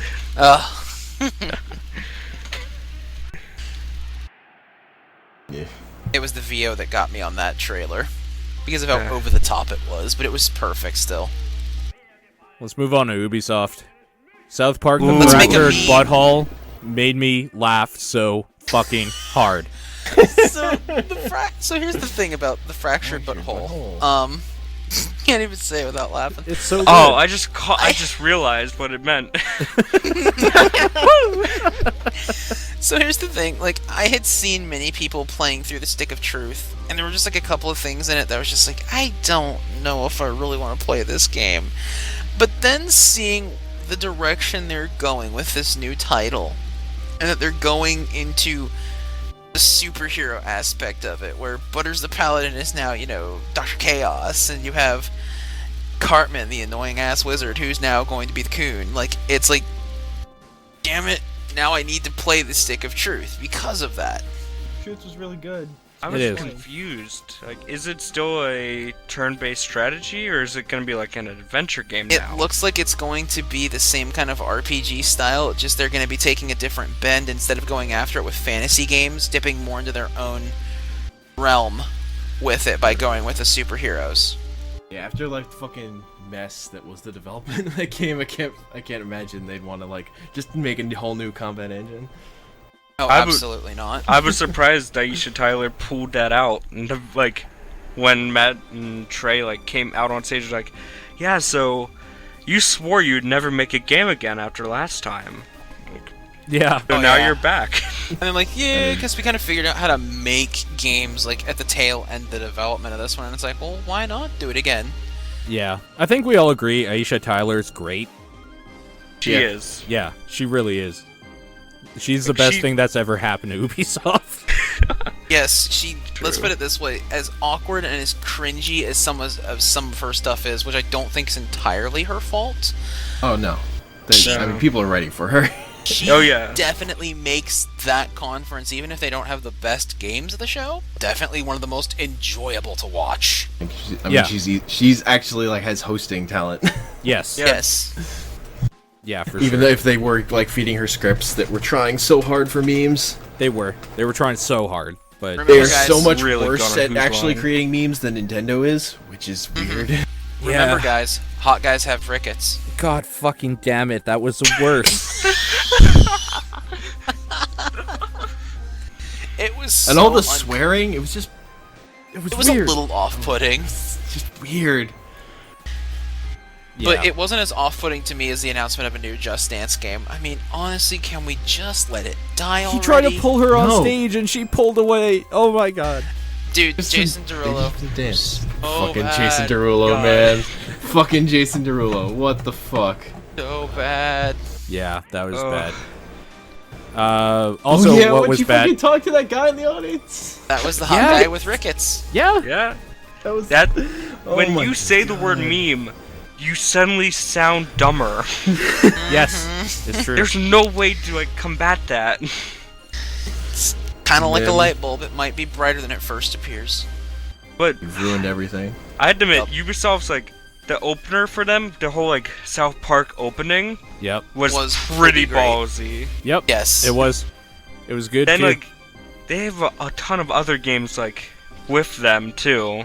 That they're like pulling out like Mitchell. Like you start off with like a goofy like kind of adult game that looks super kiddie, and then you go into like the Division, Rainbow Six, and Ghost Recon. For Honor, the- man. the- How do you go from South Park to knights fighting each other and killing each other? Yeah. Dude. For Honor looked so freaking Best part of sick. For Honor was that guy, though. Yeah. Why was his cane not a secret sword? Dude, I think they How missed do you know out it wasn't? big on that. How do you know it wasn't? You're right. I don't know. Oh my god, that guy's the best guy ever. It probably He is. Guy was Like, so good. the beard's enough. The cane's a bonus. For Honor looks like it'll control kind of shitty, like be hard, but once you get it, it'll probably be really satisfying. I just don't think it'll have a huge player base. It struck me as a really interesting blend between Chivalry and Blade Symphony, Yep. and I really, really excited about it. Yep, I agree. Although I can tell you, worldwide, when that game comes out, nobody, and I mean nobody, is going to be able to do 2-on-1 like that guy did during their little Oh, fuck demonstration. no. Like, it's just not going to happen. It's basically like rushing down 1v5 in Heroes of the Storm. It's going to end badly every time. It's this is a weird reference, but Ultimate Warrior, that Yeah. old TV show. Yeah. Yes. It's basically like kind of what it is. 'Cause Kind of. You have like these groups of like people going against like different centuries going against each other. And that's what Ultimate Warrior was like with some episodes. I'm stoked. Sign me up for it. It looks really fun, but also insanely frustrating. I like the idea of like a more advanced, like different controls hitting in once you target an enemy. Like it's a sort of expanded thing on Z targeting, basically. Like, it I feels just think that's a good idea. It like looks Yeah. Dynasty Warriors-ish when you're not locked in combat with a player character, and then like you get in combat with a player character, and like all of a sudden it just goes like crazy. Like It's you said, basically like, the Dark really Souls insane Z chivalry. targeting. A little bit, yeah. It's going to be great, I think. But it seems like one of those games that a lot of people think looks cool, but like maybe 100,000 people worldwide will buy it day one, and like out of that, 10% of them may be playing it regularly. Yeah. It Yeah. does seem like a game that could easily have a player-based problem. Yeah. Yeah. It's kind of like the thing that won the game that won Ubisoft's conference for me was weirdly enough Trackmania. Yes, Ubisoft's Because like I just showing off that was really cool. That's the type of game I like to play. Just a weird, like, physics-defying, like, car, like, just flying around, doing insane shit, and then, like, it looks fun. I can just have that was fun the with demo that had like people talking that like seemed not like pre-scripted chatter. At least they're just weird enough. The cool thing about that game, though, is that, like, yeah, Trackmania has been around forever. That random level generator where you could just create random assortments. That was really good. That's a game changer right there. That is replay value to the 10th degree. Like, it's so good. Yeah. It looks like you could share the randomly created levels, too. Like, with your friends to see if you can get a better time on them.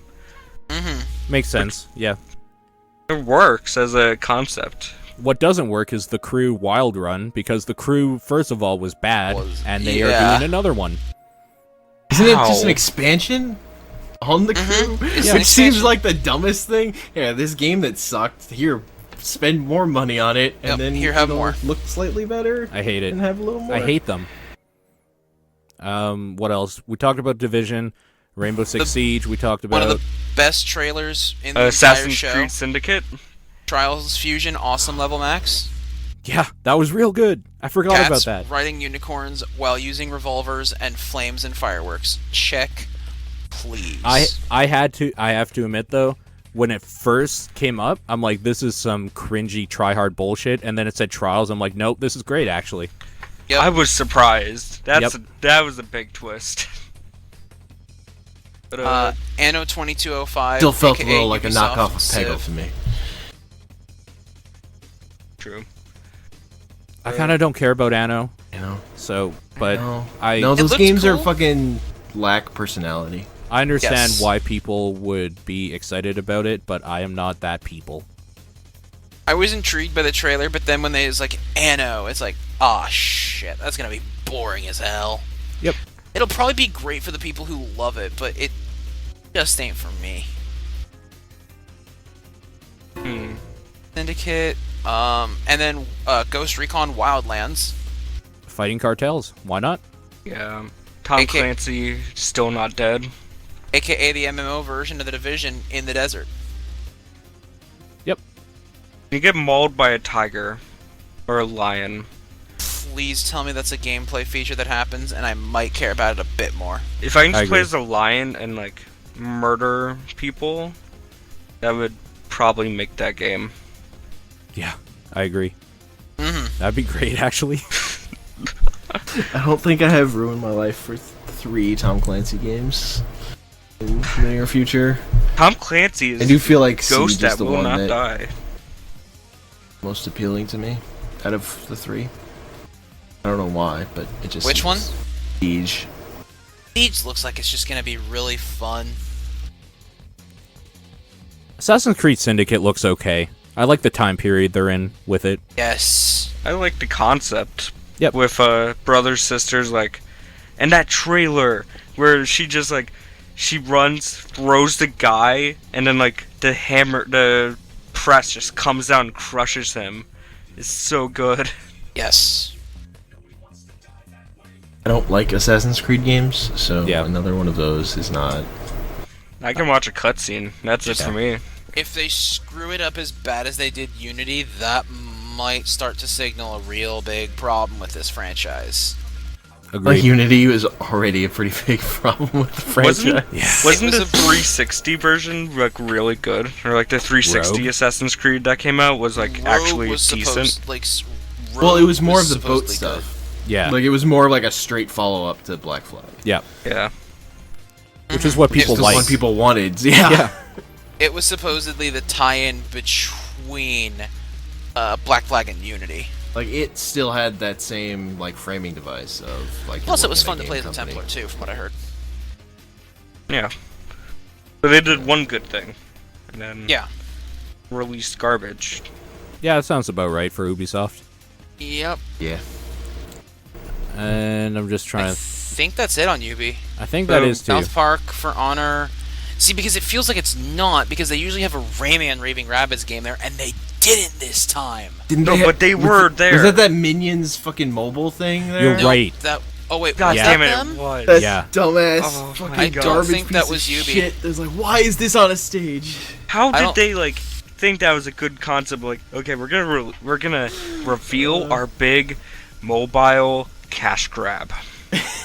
That was like even more shitty and after the fucking Fallout shelter thing. Yeah. It was. Are you? Was Like, that wow. was that Yubi? I just feel like it No, it wasn't. was. It has to be, because the only other company Nope, that it it was could have EA. been. Oh, was it EA? Oh, you It was right. EA. Oh, that's cringy. Ugh. Yeah. Of course it was EA. What Minions are we Paradise thinking? was EA because it was Okay. they needed another thing for. EA gets all the licenses. Uh huh.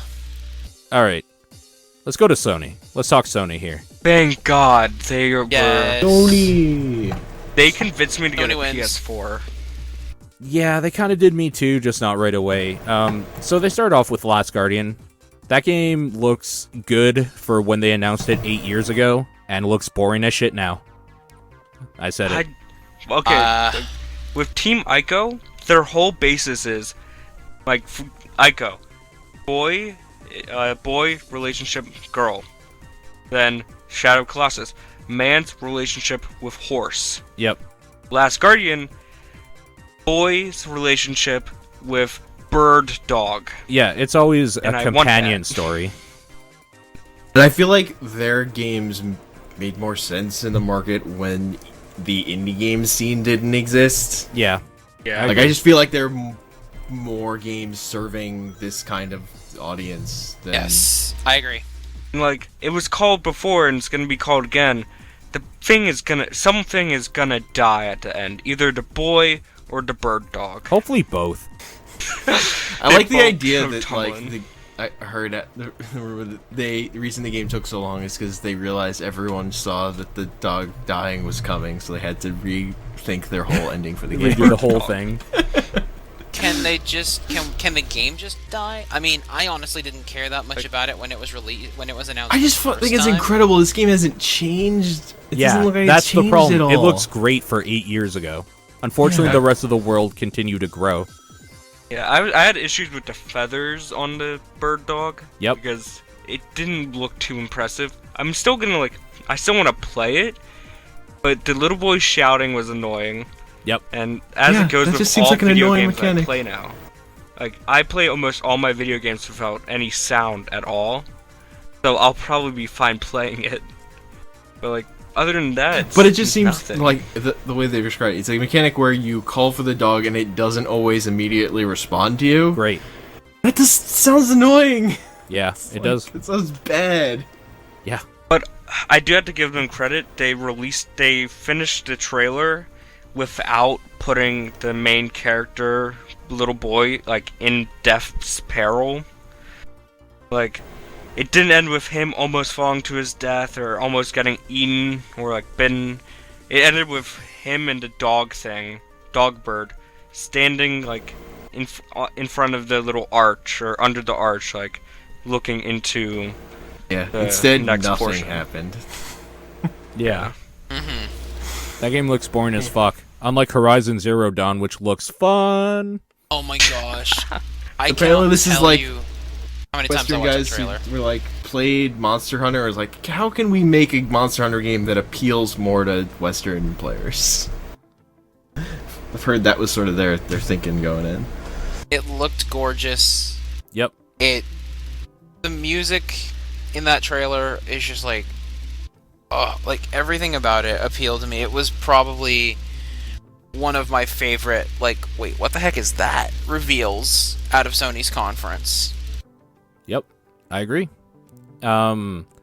She talks to herself way too much, and hopefully that was just put in as like filler for a demo or something, and she's not always mumbling stuff to herself as you're running around, because that would be really weird to me.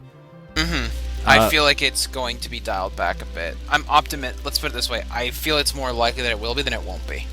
I like the idea. First of all, let's just talk about the aesthetic stuff. The enslaved, overgrown apocalyptic world is my favorite type of apocalyptic world, with a lot of color and vibrant life in it, even after everything was destroyed. That's my favorite ever, and that's why I loved Enslaved, even though I didn't love how that game played. So they did that again. That's going to be great. Giant mechanical dinosaurs that nobody knows the origins of is great. Yes. Mechanically, having to think your way through how to fight something like in a Monster Hunter or something is great. Mm-hmm. There is a lot of things about the female character seems strong and kind of sexy with it. So, like, they did a good job designing the characters from what I've seen, just, like, how they look. That's great. Mm-hmm. Everything about this is looking good. So, I'm waiting to see how it's probably not if it isn't. My only concern is the development house behind it, because I don't want them to make it too shootery, because that's what Guerrilla Games has done. Yeah, but at the same time, I like how they've done shooters, so I hope they do, like, equally something new and interesting with their level of talent. I mean, I'm totally fair. for the idea of trying to make a Monster Hunter game that doesn't have all the Monster Hunter bullshit in it that makes those games really annoying. Sure, I agree. Like, approaching development from that seems like a good idea. Like, those games have cool parts, but taking, like, streamlining them and making them, like, work more like sensible games sounds appealing. Agreed. Disney Infinity was like, we have the Star Wars license because we're Disney, so here are toys you can buy, and that is really cool for people that like those things, love Star Wars, and for new generations of Star Wars fans. I thought it was cool. It's Yeah, a money that grab. was- It is not for me, but it's cool. It was this thing that was just obviously gonna happen. Yeah, of Yeah, course. it was going to happen at someone's conference. I just found it interesting that it was Sony's. Not to mention that apparently Boba Fett is going to be at least PS4 exclusive at the start. Yeah. Which is kind of like one of those, crap. Because if you want that figure, you know they're going to make you buy the starter pack for the game, which is going to run you $80. Yep. Yep. Pretty much. It's like, let's just wait a few months. I'll get him standalone. Because, like, I need to get more plastic crap, thanks, Nintendo. Yeah. Don't forget, you have to buy, like, the game itself, too. Yep. Oh, I don't need Another- to buy the game at all. I don't have any consoles. I just want the plastic shit because I have no good reason for it. I'm gonna murder someone for fucking Duck Hunt Dog. I just know that now. I'm gonna have to, like, track them down and, like, break into their house. Like, And then you're gonna giggle. wait in their Yes. closet and then, like, just get my Duck Hunt Dog. I'll just say this. When it comes to Falco, stay out of my way. Don't give a shit. Duck Hunt Dog's my main. I will hip check people for a Falco. Duck Hunt Dog is really powerful on, like, the flatter stages. So, tournament-wise, Duck Hunt Dog's pretty strong. Right, but Star Wars Amiibo kind of, like... some of the character designs really do look cool, but it was just interesting to see that they got that as, like, timed exclusive content for them. But I think it was the bigger story about timed exclusive content for Sony at this year's E3. Them getting the Black Ops 3. Yeah. Well, I mean, you may not care about the Black Ops 3 game, you may not care about Call of Duty as a whole. Oh, I do. I like Call of Duty getting- games. Getting that to go to them is a huge coup. Oh, yeah. I mean, it would Is have massive. been a bigger coup like 2 years ago because Call of Duty sales Absolutely. are way down. Yeah. Absolutely. Like, I mean, fucking the last one, great stuff in it. It sold pretty poorly just because Ghost sucked. Like those games, No Yeah, one like, wanted Dog. it like Ops 3 should the do fine, though. the way the audience responds to those games is like they hit a bad one, then they just don't buy the next one. I didn't play Black Ops 2, but Black Ops 1 was all about, like, undercover missions in history and stuff like that. Yep. Like, I heard Blops 2 was really good, though. Was Blops 2 the Yes, future? because the Black Ops games have such a strong response. Like this is Call of Duty's chance to like get back. Yeah, this is their chance to pull it back in. Yeah. Black Ops 2 was, like, sort of future, like, not too distant future, whereas, like, Advanced Warfare was, like, 60 years from now. yeah. And it looks like they're pulling in some of that stuff for Black Ops 3 for the multiplayer and stuff. Basically, it looks like Call of Duty 3, or Call of Duty Black Ops 3 is shoot the robots because we are going to have the zombies and the Nazi zombies in another mode, and we're really running out of viable human threats for you to kill. Yeah, pretty much. World War II is out. Zombies are slowly getting out. robots are in. Yeah. You need to cash in on that. Robots are the Yes. new hotness, for sure.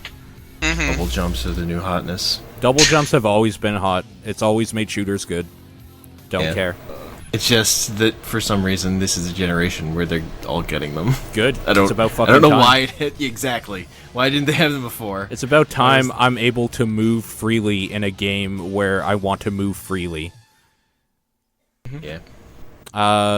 Sexiest trailer, Hitman. I love that trailer. Oh, yes. Gave me so much that I didn't know that I wanted. Yep. That looks like a Still Hitman think- game. Prize- 47 always looks goofy as shit, though. Yes. I agree. Those Particularly eyes when he in puts that on a fucking trailer. baseball cap that always, like, his barcode He always looks like sticks a out, so- mannequin.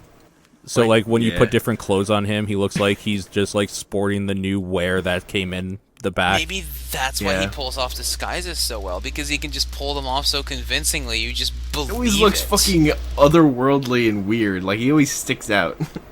Like when you go into a department store and don't realize that it's the same mannequin, Yeah. like just getting redressed every single time. Like, they seem to be going back more to, like, puzzle-focused level design stuff, which sounds Blood sounds Money more style, appealing. which is Yeah. great. Yes. Yep. Yeah, seriously though, his eyes in that trailer, Jesus Christ, that was incredible. Yep. It's really cool looking. The trailer, anyway. The yes. game looks like Yeah. Hitman, so that's going to be good. They only gave it a couple of minutes, but I think Firewatch looks like that's going to be really interesting. I don't That know what was- that is. that was my game of I Sony. I want to know more about that game because it looks very, very interesting. I agree. I'm just mad what that I've- I don't know what it is and nobody's telling me. I mean, Okay, it's like this is- one of those adventure games where Okay. you've got You like play stuff as, to interact with, Forest and then you Ranger. can like do stuff with it or not. Okay. Like, So, like, yeah, you Looked play fun. as a forest ranger whose only contact is, of course, through walkie-talkie. Basically, you need to fill in some sort of TV trope. But it's like, the art style's good, like, them talking feels natural, and like, it's very playful. And then, of course, they had to do the whole cut stinger at the very end where it goes, like, Oh, hey, yeah, it's like, like I'm checking this out. It's like, wait, you're already there? It's like, yeah, it's like, Who's then in your who's tower? in your tower? And it's like, "Bah." Yeah. It's like, who could it be? Still a good little cut though, especially considering how little we know about the game. It didn't feel contrived or anything. Like it was like, Yeah. oh shit! It really like it brought a lot of intrigue. It's like, what is that? I said the same thing about Dreams though, the new Media Molecule game. I'm not sure what Dreams is. Nobody is. It's okay. It's so Like, weird. What I determined, it was similar to Source Filmmaker Or like with, MS Paint. with MS Paint, Yeah. except in like claymation style art aesthetic. It looked pretty, but I really don't know what the hell it's supposed to be. Like, oh, you could share your dreams, but like, do you play these dreams, or do you just like sit there and watch as your friend who spent 60 hours just sent you a video of a stick figure slowly dying? it feels like one of those like interactive movie CD things they would Sure. put out for computers. I would be insanely intrigued though to see something like this because they seemed very hell bent on letting you share like your dreams and your perspectives with other people. Like they seemed very hell bent on that angle. I think it'd be very fascinating if maybe that was something that was used within the mental health field to explore things like that. That would be cool. Ooh, I yeah. think that would be Instead, really we're gonna get fascinating to see floppy that. wieners. Yep. Yo, All the floppy wieners. as many flying dickmobiles as you can get. Yep. Yep. That's what that's gonna be. game Oh, absolutely. isn't good and creatively expressive if you can't make a dick in it. Shooters, kinda all right. shooters are okay because you can shoot bullet holes and stuff. Make a dick. Media Molecule basically wants to be the dick creating machine company. They had Little Big Planet, and Yep. now they have this. Yep. That one game that we covered earlier, the yarn one, Unravel, Yep. didn't that let you just, like, you get to make shapes out of your string? It didn't look that way. Because they showed you doing puzzle mechanics where you had to, like, you take the PS4 controller and, like, you draw on the, like, little touchpad at the top and, like, you draw a shape and then like you color it in and you have stuff. I don't remember that at all. I might be thinking of Dreams again. I'm not sure. That was Thinking of Dreams. for sure. Yeah. Like, because like what was happening with Unravel, like the way he was interacting with things in that game, was it had like a little notch like on the top of them that he could throw a piece of his string to, pull himself to it, and then it would do something. So like you saw him riding dolphins or being pulled along by birds or like zipping to platforms in a really weird manner. Like, almost like Kirby's Epic Yarn. a little bit, but 10 times more adorable. Yep. Or Commando. What was Bionic Commando? Bionic Commando, yeah. Yep. Shenmue 3, Yes, they announced exactly. a Kickstarter Foxy. for. So, Unraveled Kickstarter looked 2 like minutes Bionic afterwards. Commando. so instead of announcing a game, they announced that you can pay money for it. That's cool. Which I've Yeah. been Pay money for not a game because now I'm they hearing have to a- start making it. rumors that Shenmue 3 could be a giant scam.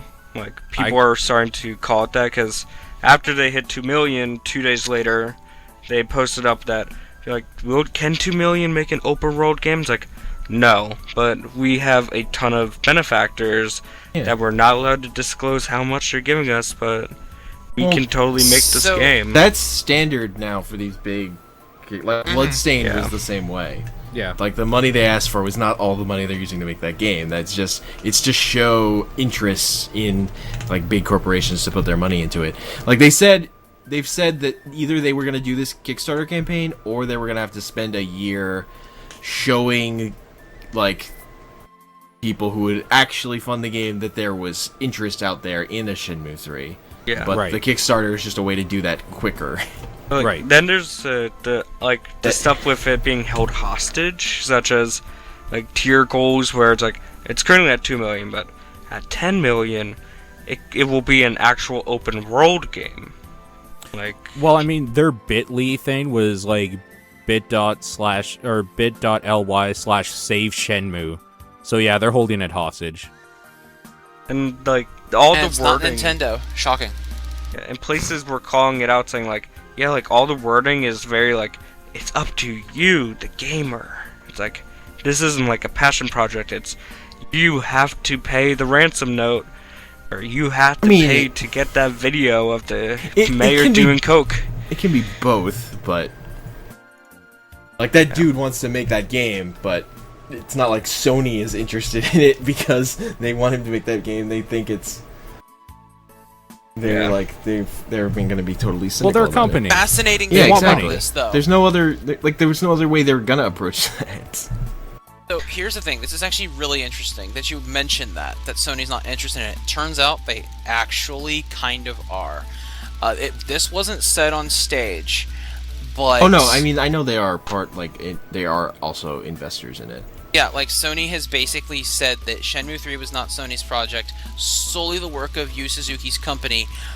But if the Kickstarter is successful and meets its goals, Sony would specifically be helping to finance the game. Yeah.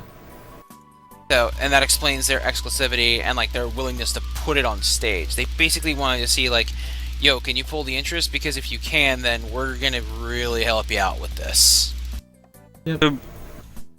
Sony was basically just like, how many dead concept, like dead series can we bring back? Like they start off with a game that everybody presumed dead. They went straight into Shenmue 3, then the Final Fantasy that we've been all waiting for. World of Final Fantasy is coming out. Then Street Fighter 5. Very like we're getting more characters for that. Well, it's all that. These fucking publishers weren't making games themselves, so Sony had to go out and make some deals. Yeah. Oh yeah. No one was making any games. These systems have been out for fucking 2 years, and like, PS4 has one must-play game, Bloodborne. I guess It depends like, what you're into. Yeah. Because PS4 has always been like more indie type games.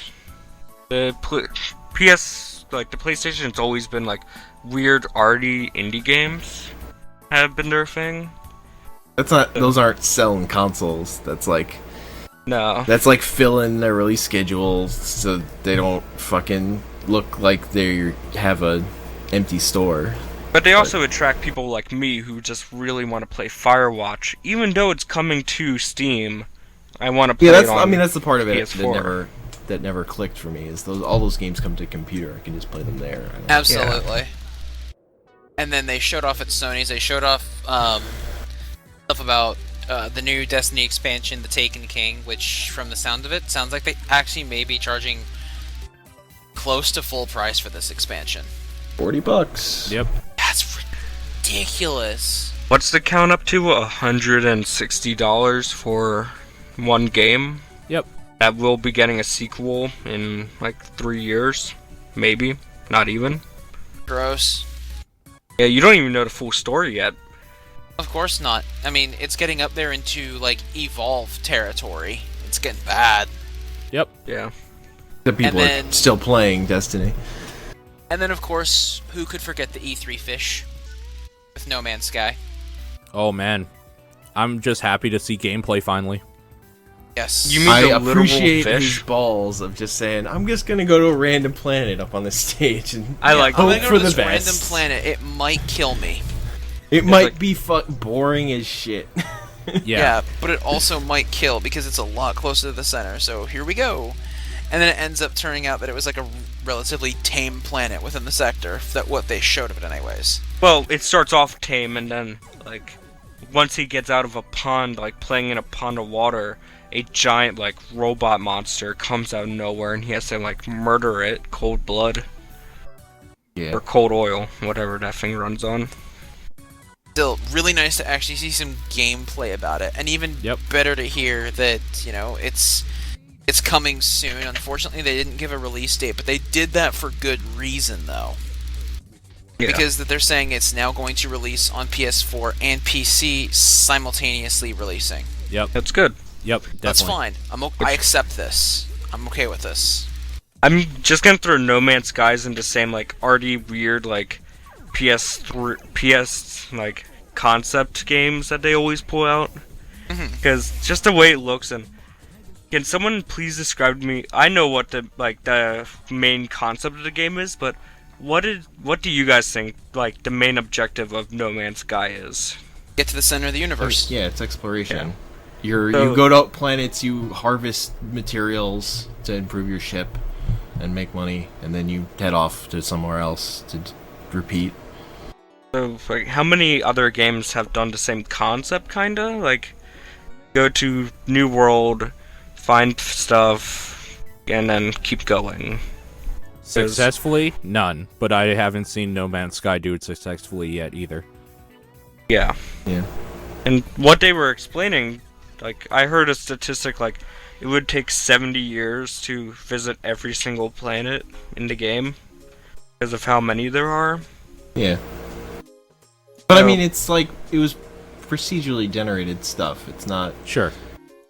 So it's gonna get like, old. this kind of technology is out there in games. They're just doing it in a full 3D space. And Yes. And it looks looks just good. stunning. Yep. And just every time they say, like, every one of those little lights you see is a star system that has its own planets and stuff, like, it still gets me every time. Just because I've always been a huge fan of space exploration and the concepts behind it and what have you.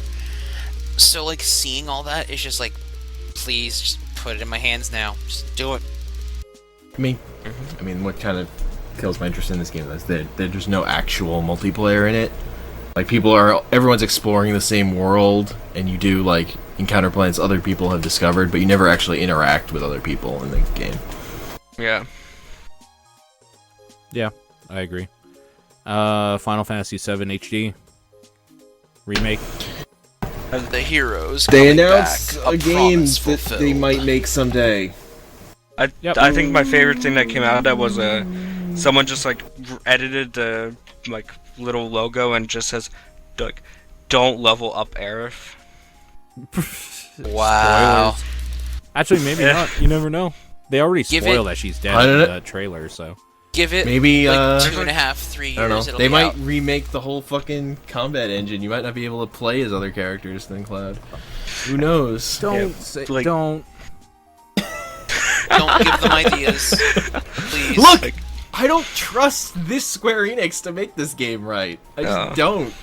Like, I think my other favorite thing was people were screenshotting like the moment in the game where you're in like a love hotel with like a giant buff, like nearly naked man with like a pink tuxedo, pink like. Oh, Don Corneo. Yeah, like, and then like someone else posted a screenshot, just like off like 50 of those men just like standing there with the main character. Like, cross-dressing. It's gonna be so good if they put that. Scene. They've basically said yes, that scene will be back in the game. And that's I great. Kind of cannot wait to see how hilarious that's going to be in HD. It'll be 10 years till you see it, but... Oh yeah. But it's coming now. So it's not a rumor anymore, but it's coming. Yeah. Yep. They were always gonna make that game someday. It was, I agree. Well, of course. It's a matter of time. Let's put it this way.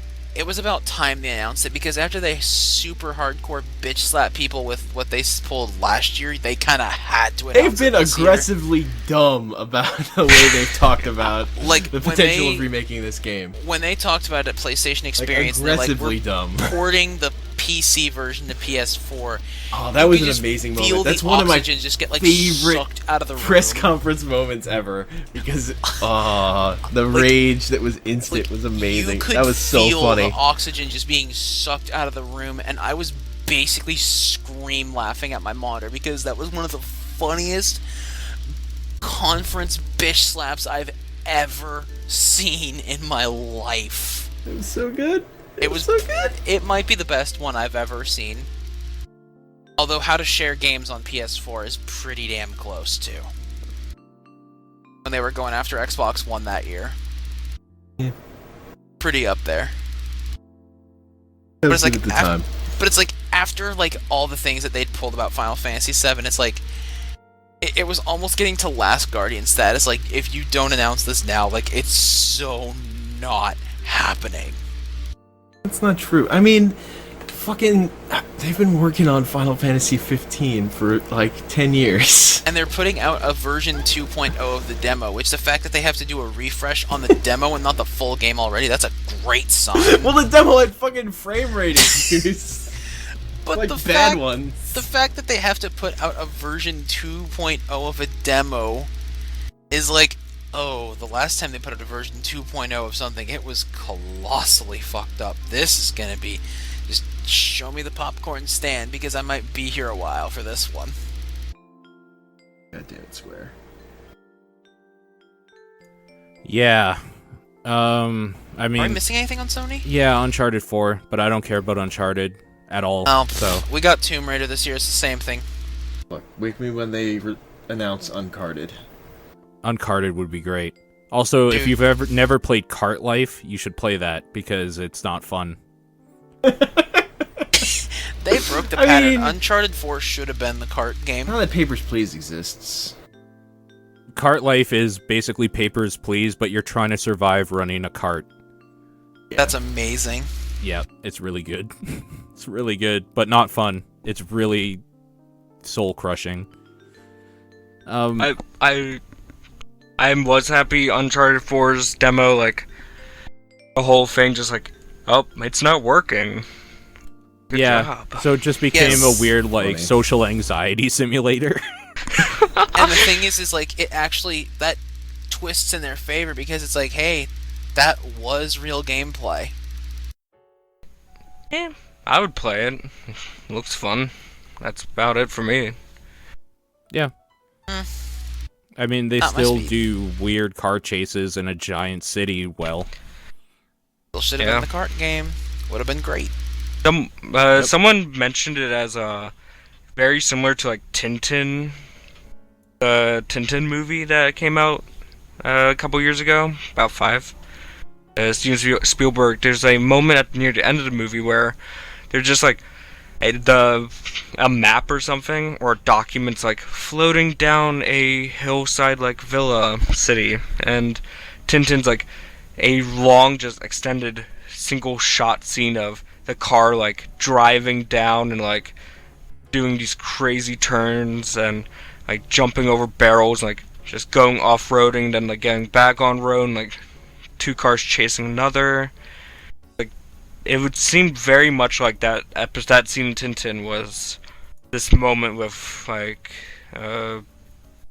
Uncharted 4.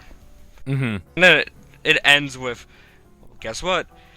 The main character being in peril. Go figure. The end. It cuts black right as he's about to get impaled. Yep. It would be great if the trailer just it went on a little bit longer, and it shows him getting impaled and then just restarting. He messed up the QuickTime event. Or if they pulled something from the very end, showed him getting impaled, and credits started rolling. They're like, "Oh shit! Cut the footage." They showed you the very last moments of Nathan Drake's life. I'd be okay with that. I'm ready for him to die. I hate those games now. I loved the first one, the second one I tolerated, and the third one I disliked. And now I'm just mad that they're still doing them. Yeah. What I'm not mad about, though, Muppets. Let's talk about Nintendo. Oh my gosh. Muppets! Those Muppets were good. That was so... It was so bizarre. It was such a better fit for Nintendo than the Robot Chicken stuff. Okay, the Robot Chicken stuff last year was really damn funny, though. But yes, it was a better fit. Dude, whatever. When those Muppets all got together and they're doing that, badass sway walk. Yeah. Oh my god, their swagger. Their swagger. Yes. They're just... Them turning into the Star Fox characters was pretty great, too. Yep, it was pretty good. Star Fox Zero looks okay. It looks like the third fucking reboot of that series is what it looks like to me. Yep. I've heard good things, Which it's fun to angers play. me. Well, Platinum worked on it, so... I don't know how controlling your reticle with the pad is going to work with Free Flight. That's going to be probably bad. Ugh. Yeah. It's going to be an interesting scheme to see. Hopefully they pull it off right, but... Yeah. So, I mean, that looks fine. Legend of Zelda Triforce Heroes is not something for me, and I know that. I'm not going to like that game. I'm not even going to buy it because I didn't like anything I saw about it. Except for the graphics and the fact that they took them from A Link Between Worlds, right? Nope. I don't like the graphics style. Wow, okay, wow, you really didn't have anything good to say about that one at all. You weren't kidding. Not really, no. But I more think the I really mechanics liked interesting. how a Link Between Worlds played. Yep. I agree. I might still give this one a shot. No, this is what the problem I have is that their totem mechanic is going to make it so their dungeon and level design is all based around stacking and not based around good gameplay. Yeah, probably. Highly plausible. Probably. I'll probably wait to see what people are saying about it and Yep. get more information before I buy it. But Sure. Announcing another Four Swords Adventures type game, theoretically I was out, but I really fucking like the Link Between Worlds. So I'm like, if it can get anywhere to that kind of gameplay, I'd be fine. But I would bash it, but I was hearing just recollections about people at Best Buy lining up to do 3-man squadron runs of Zelda, and it was they were having fun. It's a team-based just adventure with people you have friends joking around close proximity, killing shit and adventuring. this is also the first one of those where you can do online play, Yep. Yeah. which is good to see Nintendo getting that right consistently more often. Yep. About time. Yep. Metroid Prime Federation Force looks stupid. Dude, that was one of the biggest smacks in the face ever, because, if I'm not mistaken, Paul, when you were watching World Championships, Last weren't ball. you? Yep. Yeah, I even joked about how somebody said this is just a multiplayer version of Metroid Prime. I mean, they're not trying to hide it. It's got the same visual style. It looks exactly like Hunter's multiplayer. The visor's even Samus-shaped, and it's they were just kidding around. And then Nintendo's like, they're actually right. And it's what? Yeah. But the fact that there are people out there throwing out petitions saying we don't want this game made is one of the most It's you don't want the game made, Dumb. don't buy the damn Exactly. game. Yep. Yeah. the people who do that are gonna buy it anyway, and then this game's retarded. I don't have enough friends to play it with. Petitions don't do anything. Voting with your wallet does. Yep. Exactly. I don't care about Animal Crossing, so if you guys want to talk about any of that, go ahead. I just want the Amiibo Festival. amiibos. Oh my gosh. I'm not dude. gonna get the game. Could they smash Amiibo over your head any harder than they did at this press conference? Because I'm starting to think... Well, it's making so much money for them. Can I just get the KK Slider amiibo? Like, am I gonna have to wait in someone else's closet and then like kill them in their sleep? I don't think so. If they're making a You're gonna have big to centric show up game to like the that, specific club in the middle of the night. Show up at Walmart at 12 p.m. and then for it like, to open up at 8 a.m. and then hope that you can get that rare pipe Mario amiibo. Okay, the pipe if they are smart, they do not make that thing hard to get. Because it's the 30th anniversary, it would be hugely a major disappointment if they made it hard to get. They're already making the classic one, from what I've heard, timed exclusive to the bundle. Kind of like they're doing with the Splatoon Squid. Except the Squid will never come out separately, but the Mario one will. But the modern one is set to be like widely available from everything that I'm hearing. Which is fine, because I want the modern one myself. You mean the squid that is now on the black market? Ugh. But the thing is like, they laid on the amiibo hard with the Animal Crossing line. The Animal Crossing cards, which by the way, there's over 100 cards, 3 cards in a pack for $250. Have fun with that. Nope. The expansion of Done. the Out. September releases from previously 5 figures to now 11. Oh my god. Because They they announced really the Mii try Fighters, Duck Hunt Duo, Duck Mr. Hunt. Game & Watch, and Rob. With them confirming Falco and Mewtwo coming out in the holidays, and then Roy, Ryu, Lucas, and any DLC figures to be coming out the following year. Yeah. It is cool that like amiibos have been popular enough that fucking Mr. Game & Watch and I Duck want to Hunt see the Dog get Game & amiibo. Watch one. The Game & Watch one, what's fascinating about that one is that one, instead of it being like the way that I wanted to see them do it, which I think would have been cooler, but whatever, they're making it so that it slots into the amiibo stand and actually has like 4 different little things that you can slot in there for him. So he can have like his standard one where he's just standing there, another one where he's ringing a bell, another one where he's like falling down with the umbrella, and the other one where he's holding up like the 9 sign as he's hitting something with a hammer. That's actually cool. So they're like all packed in the box, which of course naturally sparks the immediate, backlash from the community. It's like, oh, all the out-of-box collectors are going to buy like 4 of him, and then you're going to have the people that want in-box and out-of-box, and so it's like, it's going to be 5 of them, and it's like, would you guys just get over yourselves? Wow, your amiibo Never. game is strong. Good for you. I mean, let's just put it this way. There's so few left that I want that as long as I can get them without a hassle, I don't care about the rest of them. Like, I don't care about Dr. Mario, Zero Suit Samus, Palutena, Dark Pit. I don't care about any of them. At the moment, there's like 5. Blue Alpaca thing, KK, Duck Hunt, and maybe Game & Watch, and that's it. Ganondorf, Bowser Jr., Falco, and then maybe at the furthest from there, Mewtwo, Roy, and Ryu. Can they make a Roy amiibo, except not like the Roy everybody, like the Koopa Roy? I just want him. If they made a box of the That would be Koopalings amiibo, that would be the most dangerously amazing investment ever. Yep. Because essentially, Just Bowser Jr. and the 7 Koopalings all in an 8-pack box. Just do it. and then People like, will buy that shit. and then people are gonna be like, shit, like, there's 7 versions of the same character you can own. Correction, Technically, 8 versions. 8, yeah. You got to include the regular Bowser Jr. in there with it too, which is Limited rumored to be an edition, exclusive, maybe. special bundle. Yeah. I think So, but yeah, I it's tweeted crazy. I tweeted something off like a couple weeks ago, maybe. Can't remember time's a joke anymore.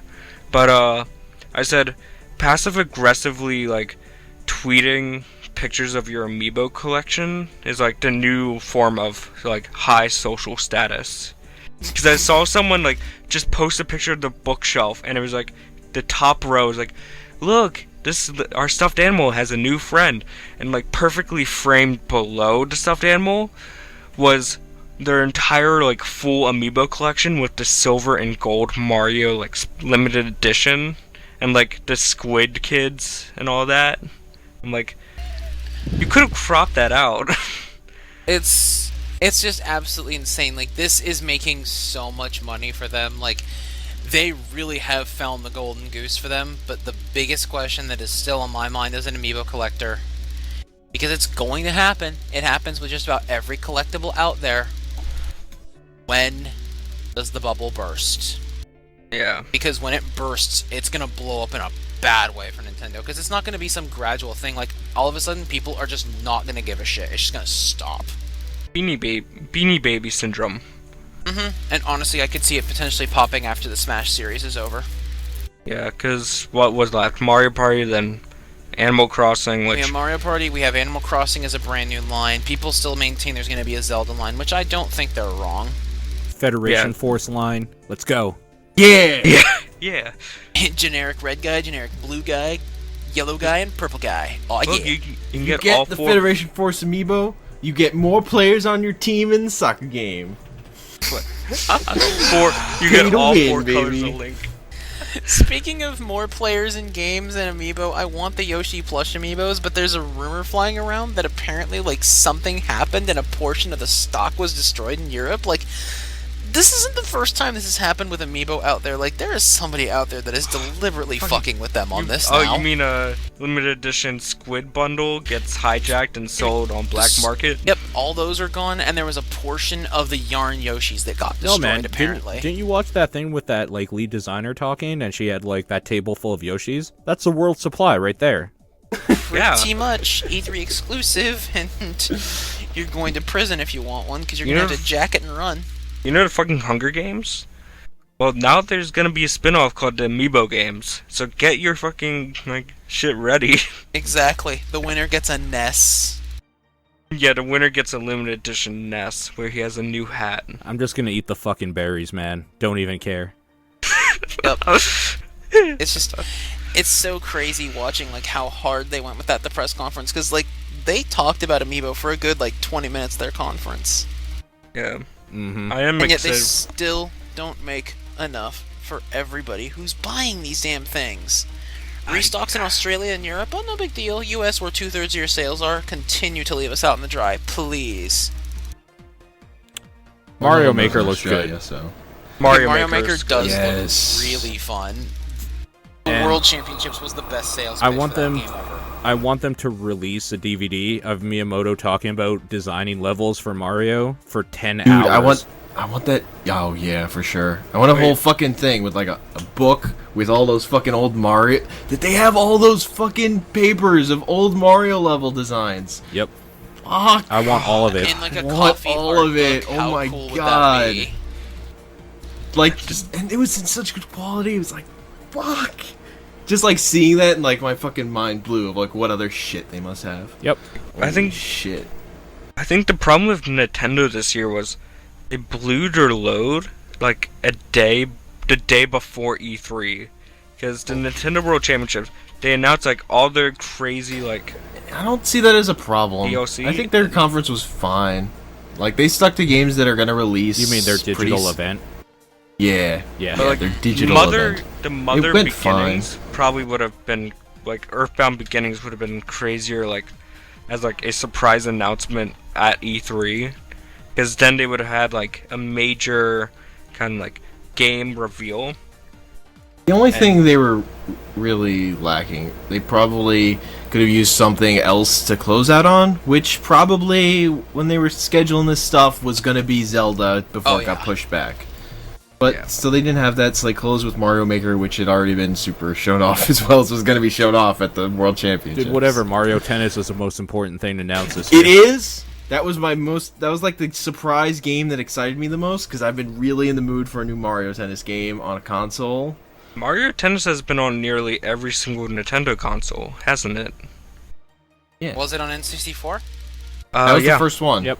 But well, technically the first one could easily be construed as the Virtual Boy. Yeah. Yeah. That's true, actually. But I don't That wasn't played on that SNES, one. though. And then following that, you on, have Mario Tennis on the N64. It's a seminal game. It's the first game with Waluigi. yeah. That's right. Yep. Also, those And games then- are too fun. They are.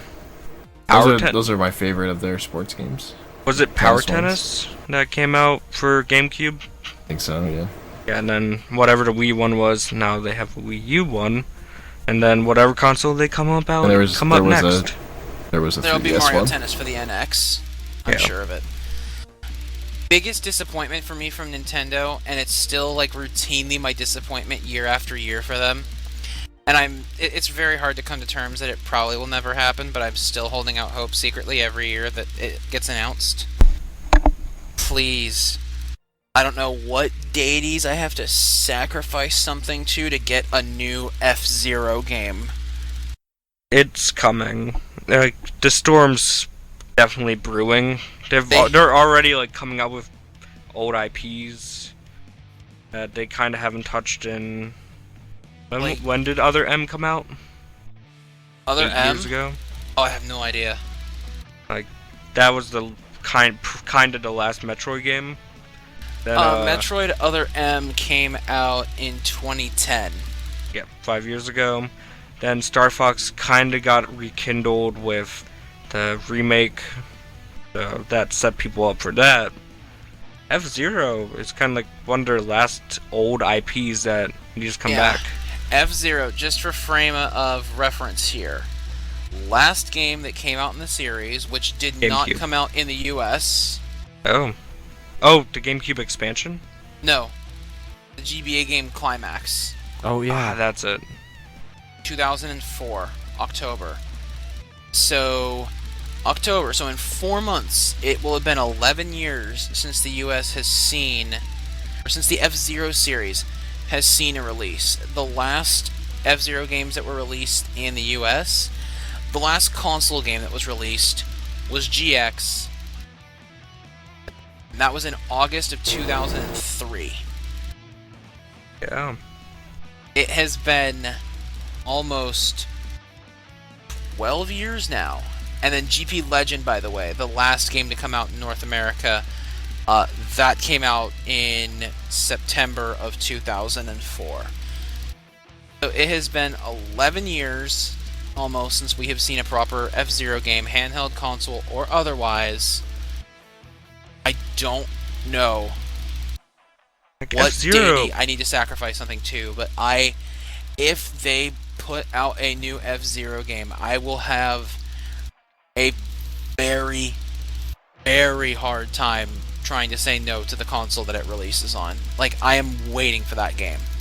It's not even like it needs a good plot. It doesn't. Just make me go fast, and don't tell me to play Mario Kart 8 200cc, because that's not F-Zero. Play Sonic. No. It has the Blue Falcon, and it has F-Zero levels. Thank you. Hank, you're not helping. But and you can get the Captain Falcon amiibo, and then dress your Z Smash up Bros. as Captain Falcon. I actually have the Captain Falcon amiibo, which I'm proud of. I'm not, but I really am. Does anybody care about Mario and Luigi Paper Jam? I think it's really interesting that they're actually going to be blending like Superstar Saga with Paper Mario-esque mechanics. I think it's cool. Okay. That might be one of my favorite RPG series. So Okay. Superstar Saga was a lot of fun, though. I really like Superstar Saga. That's literally the only one of those games I've played and liked, though. Okay. Although I heard Bowser's Inside Story wasn't that bad. I've heard that one's good, but you know, Superstar I played one of Saga's those games. really I don't good. know that I need to play another one. technically I need to still play Dream Team first. Their last game for 3DS. Fair. Then like at the moment I'm currently playing through Earthbound because the convention I'm working at's themed this year's Earthbound. But that game's crazy good. Mother just got released in US for like the first time ever, I believe. Yeah. So that's The day that game released was the second time Nintendo's servers crashed that day. yeah. The first time was when they announced, oh yeah, Lucas is coming out with Roy and Ryu for Smash Brothers, like, now. Right now. All right. And then, like, prepared. the collective internet shit its pants. Well, speaking of crashes, let's talk about Square Enix and wrap this up. Hey, we didn't mention Yokai Watch! Or World of Final Fantasy. Dude, this conference was a success because the US is getting Yokai Watch. Yokai Watch is going to be I don't know great. what anyone is whining about with Nintendo not showing anything I agree. off. Actually, that made me really excited. Like, really, really excited. Oh, also that Fire Emblem thing. Oh, Yeah, both I mean, of that them. Fire Emblem thing has been announced a bunch of Fates, times. and then Shin Megami Fire Emblem. That's the which one I'm looks talking about. ridiculous. Oh yeah, Shin Megami Final Emblem, which they have also showed off before. That game does not look like what I expected when they had first announced that they were making a Shin Megami crossover with Fire Emblem, but God, it no. I thought it was going to be more really Fire. cool. I thought it was going to be more Fire Emblem than it was going to be like Shin Megami Tensei, and it now looks like it's going to be more like Persona cross Fire Emblem than anything. Also, like the designs on the Fire Emblem characters, like I didn't recognize Chrom at all. The design for Chrom was pretty sweet, though. Yeah. But, you know, I'm super psyched for that game. That game looks great. Super psyched for Yokai Watch. Yokai Watch? Right. I don't know. Fucking people are whiny bitches complaining about this Nintendo conference. There are a bunch of great games announced. Agreed. Yeah. They can't complain about Square Enix, though. Yes, we can, and we will. Square Enix, they got off to a good start. 12 minutes before we saw gameplay of anything. Just Cause 3, though. Sure, I'm gonna say the one or two things I liked. Just Cause 3, Lara Croft Go. Lara Croft Go, man. I'm Lara Croft stoked. Go could be sweet. Yep, it's gonna be great. For Lara Croft Go. You forgot Kingdom Hearts 3. I don't care about Kingdom Hearts at all. Hate those games. Ooh. The nightmare noise. That was... You could pinpoint right here where his heart broke. So here's the thing, like, I have fallen very hard off of the Kingdom Hearts wagon. That being said, I've been waiting for the true KH3 since I was a sophomore in high school. It's been a long time since then. Sure. Just give me my true Kingdom Hearts 3, and give me a way to catch up on all the bullshit that's happened in between, because I'm not going to play those games. Yeah.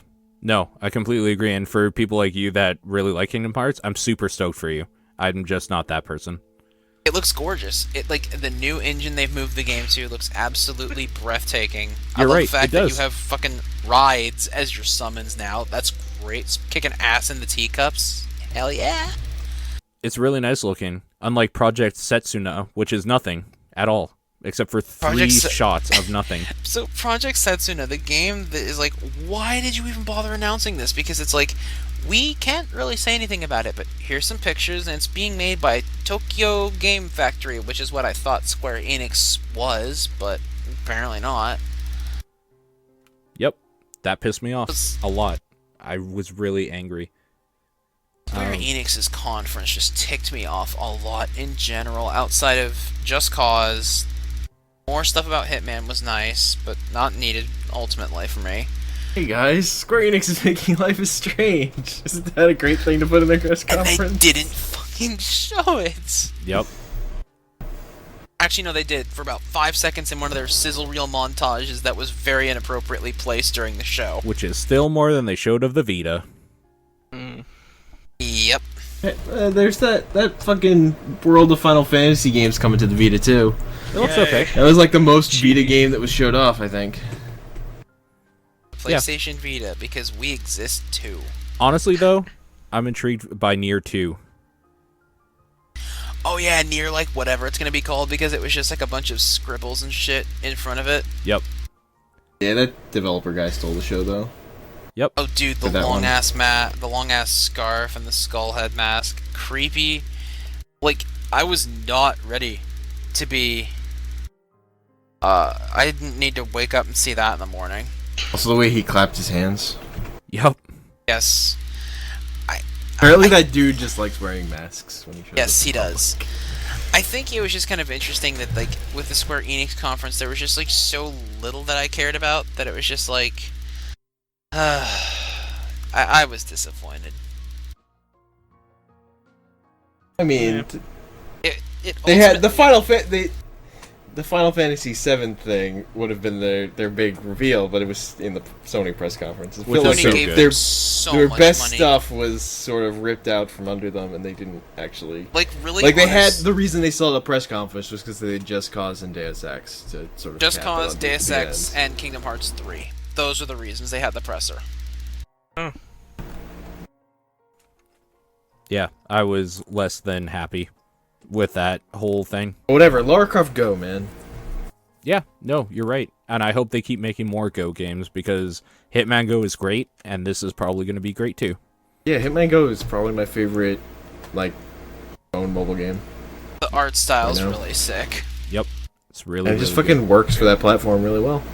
And then, otherwise, I think that was it for Square, wasn't it? Yep, just, you know... They showed off some, Star Ocean thing. Oh, you're right. Yeah. Integrity and that, Faithlessness, aka the best subtitle for their press conference ever. Yep. And there was that Dragon Quest Dynasty Warriors game.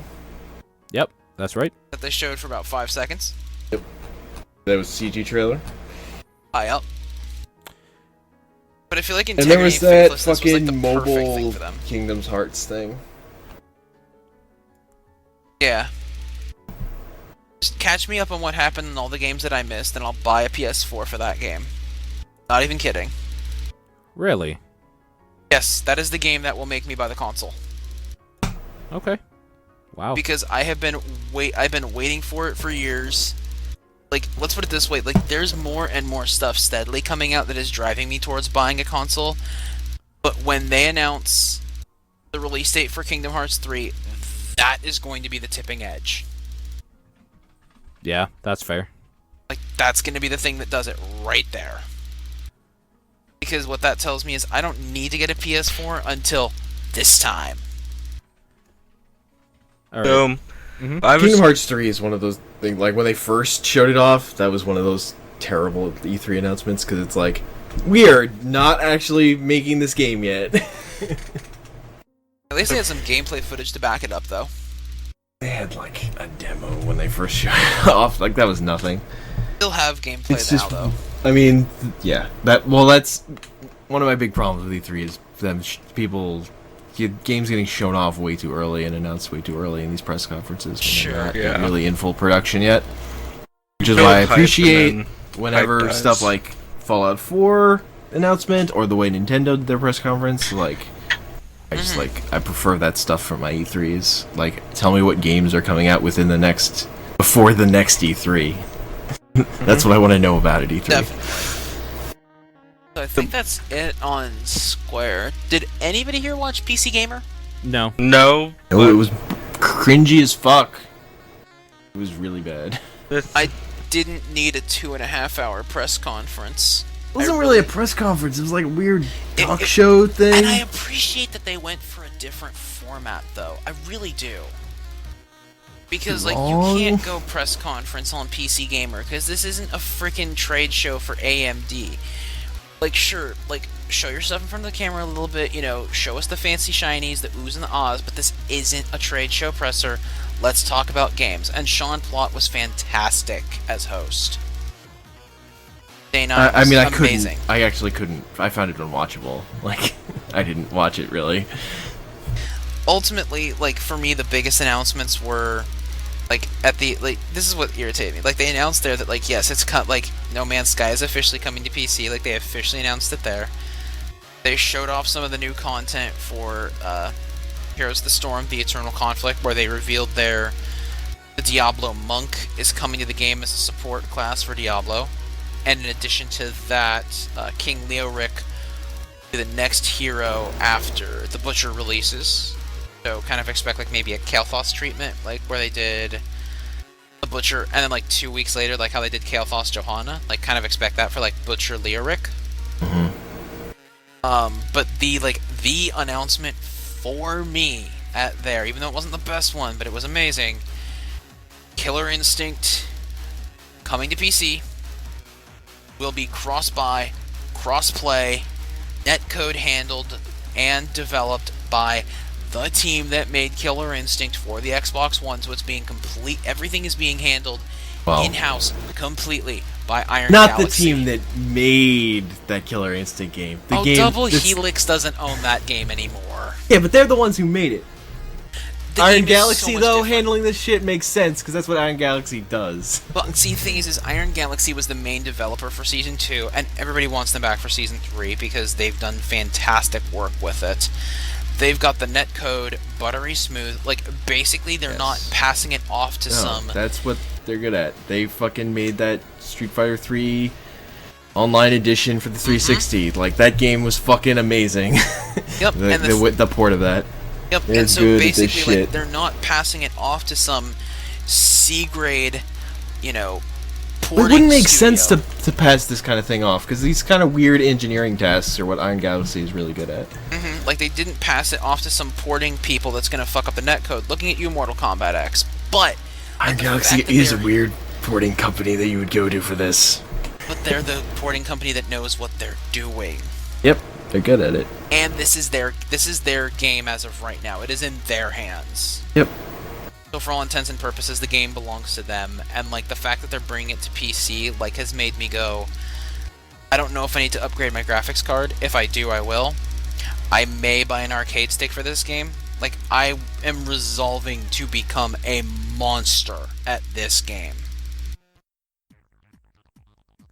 Because I have been waiting for it. It's It was been the one game that looked for the Xbox One that was exclusively on there that I wanted, so that it's coming to PC. I was like, thanks! One more off the list. Yep, it's like, thank you, now I don't have to even worry about an Xbox One, because you are giving me the thing that I want. And I will consume, devour, like, that game comes out, like, for me, as feasibly as it's going to be possible, it will be as close to a day one purchase as I can make it. Okay. Well, it'll probably be free to play in the way that the... It won't be. It'll cost about $40 for the first 2 seasons worth of characters. They're not gonna do what they did with it on Xbox One at all? With what? They're not gonna do it the way they did on Xbox One with it free to play with like one rotating character? Oh, I think what they'll do is they'll do something similar to that, but like if you want access to all the characters, like you're gonna have to buy the Season 1 and the Season 2 passes. And, Yeah. But I mean, and stuff like that. They'll probably have it free to play in the same way that it is on Xbox The thing One. is that they're making it cross-platform and cross-buy is pretty fucking outstanding, though. So it's like saying, do you have an Xbox One? Do you have the game? Cool. You have it on PC too. That's like a move they do because they're working from behind on the PS4, and they're like, we need to take advantage of as many of like our position as being fucking Microsoft as we can. Yeah. Still a big move to have, though. One that definitely made me smile. So Nice. Yeah, I will. The That game bigger comes out, part it's is mine. like cross-play is the bigger part. Yes. Because keeping the player base together and not fractured is fucking huge in online games like that. Definitely. Exactly. They want to keep their stuff fractured, or not fractured. They want to keep it whole. I was trying to make a fractured butthole joke there, but it didn't work. Fractured. Nice. It just didn't work. Well, at least tried, you tried. but it's late as hell. Yeah. It is. So we should start wrapping up. Let's just quickly say maybe how we felt about E3. Foxy, what did you think overall? Overall, E3, a lot of starters, just a bunch of stuff that's been announced already, just reaffirming. But there are some crazy good stuff I'm excited for. That's gonna keep me interested. Cool. Tony, what about you? I think that this year's E3 had enough stuff that we saw coming mixed in with just enough surprise and enough little sparks of ooh, that looks really cool, to overall offer a very well balanced show. I really wish that we would have seen more gameplay, so the conferences that focused on showing more gameplay were a little bit higher ranked in my books. But the thing is, show gameplay. Don't talk to us about it. Show us stuff. Get us hyped. And this year, I think, some companies didn't lose sight of that. Some of them did. Mm-hmm. Overall, I think it is, we're finally now starting to enter into a new golden age of gaming, because there's always that awkward feeling out period for those first couple of years with these new consoles where it's okay, what can we do with this? Can we rein it in? What can we do? Now that they've got it under control, they're going to turn those horses loose, and we're going to see probably some of the best stuff we've ever seen. Cool. Hank, Good year to be a gamer. Mario Tennis is coming out, so I'm stoked. cool. And you can hear about my opinions Thursday, the 25th of June, on the Top-Down Perspective. And I will give my final thoughts on that because I'm still not done parsing some of them. Yeah, fair enough. Thank you guys for joining us. This was great. Great long talk about a bunch of stuff that happened.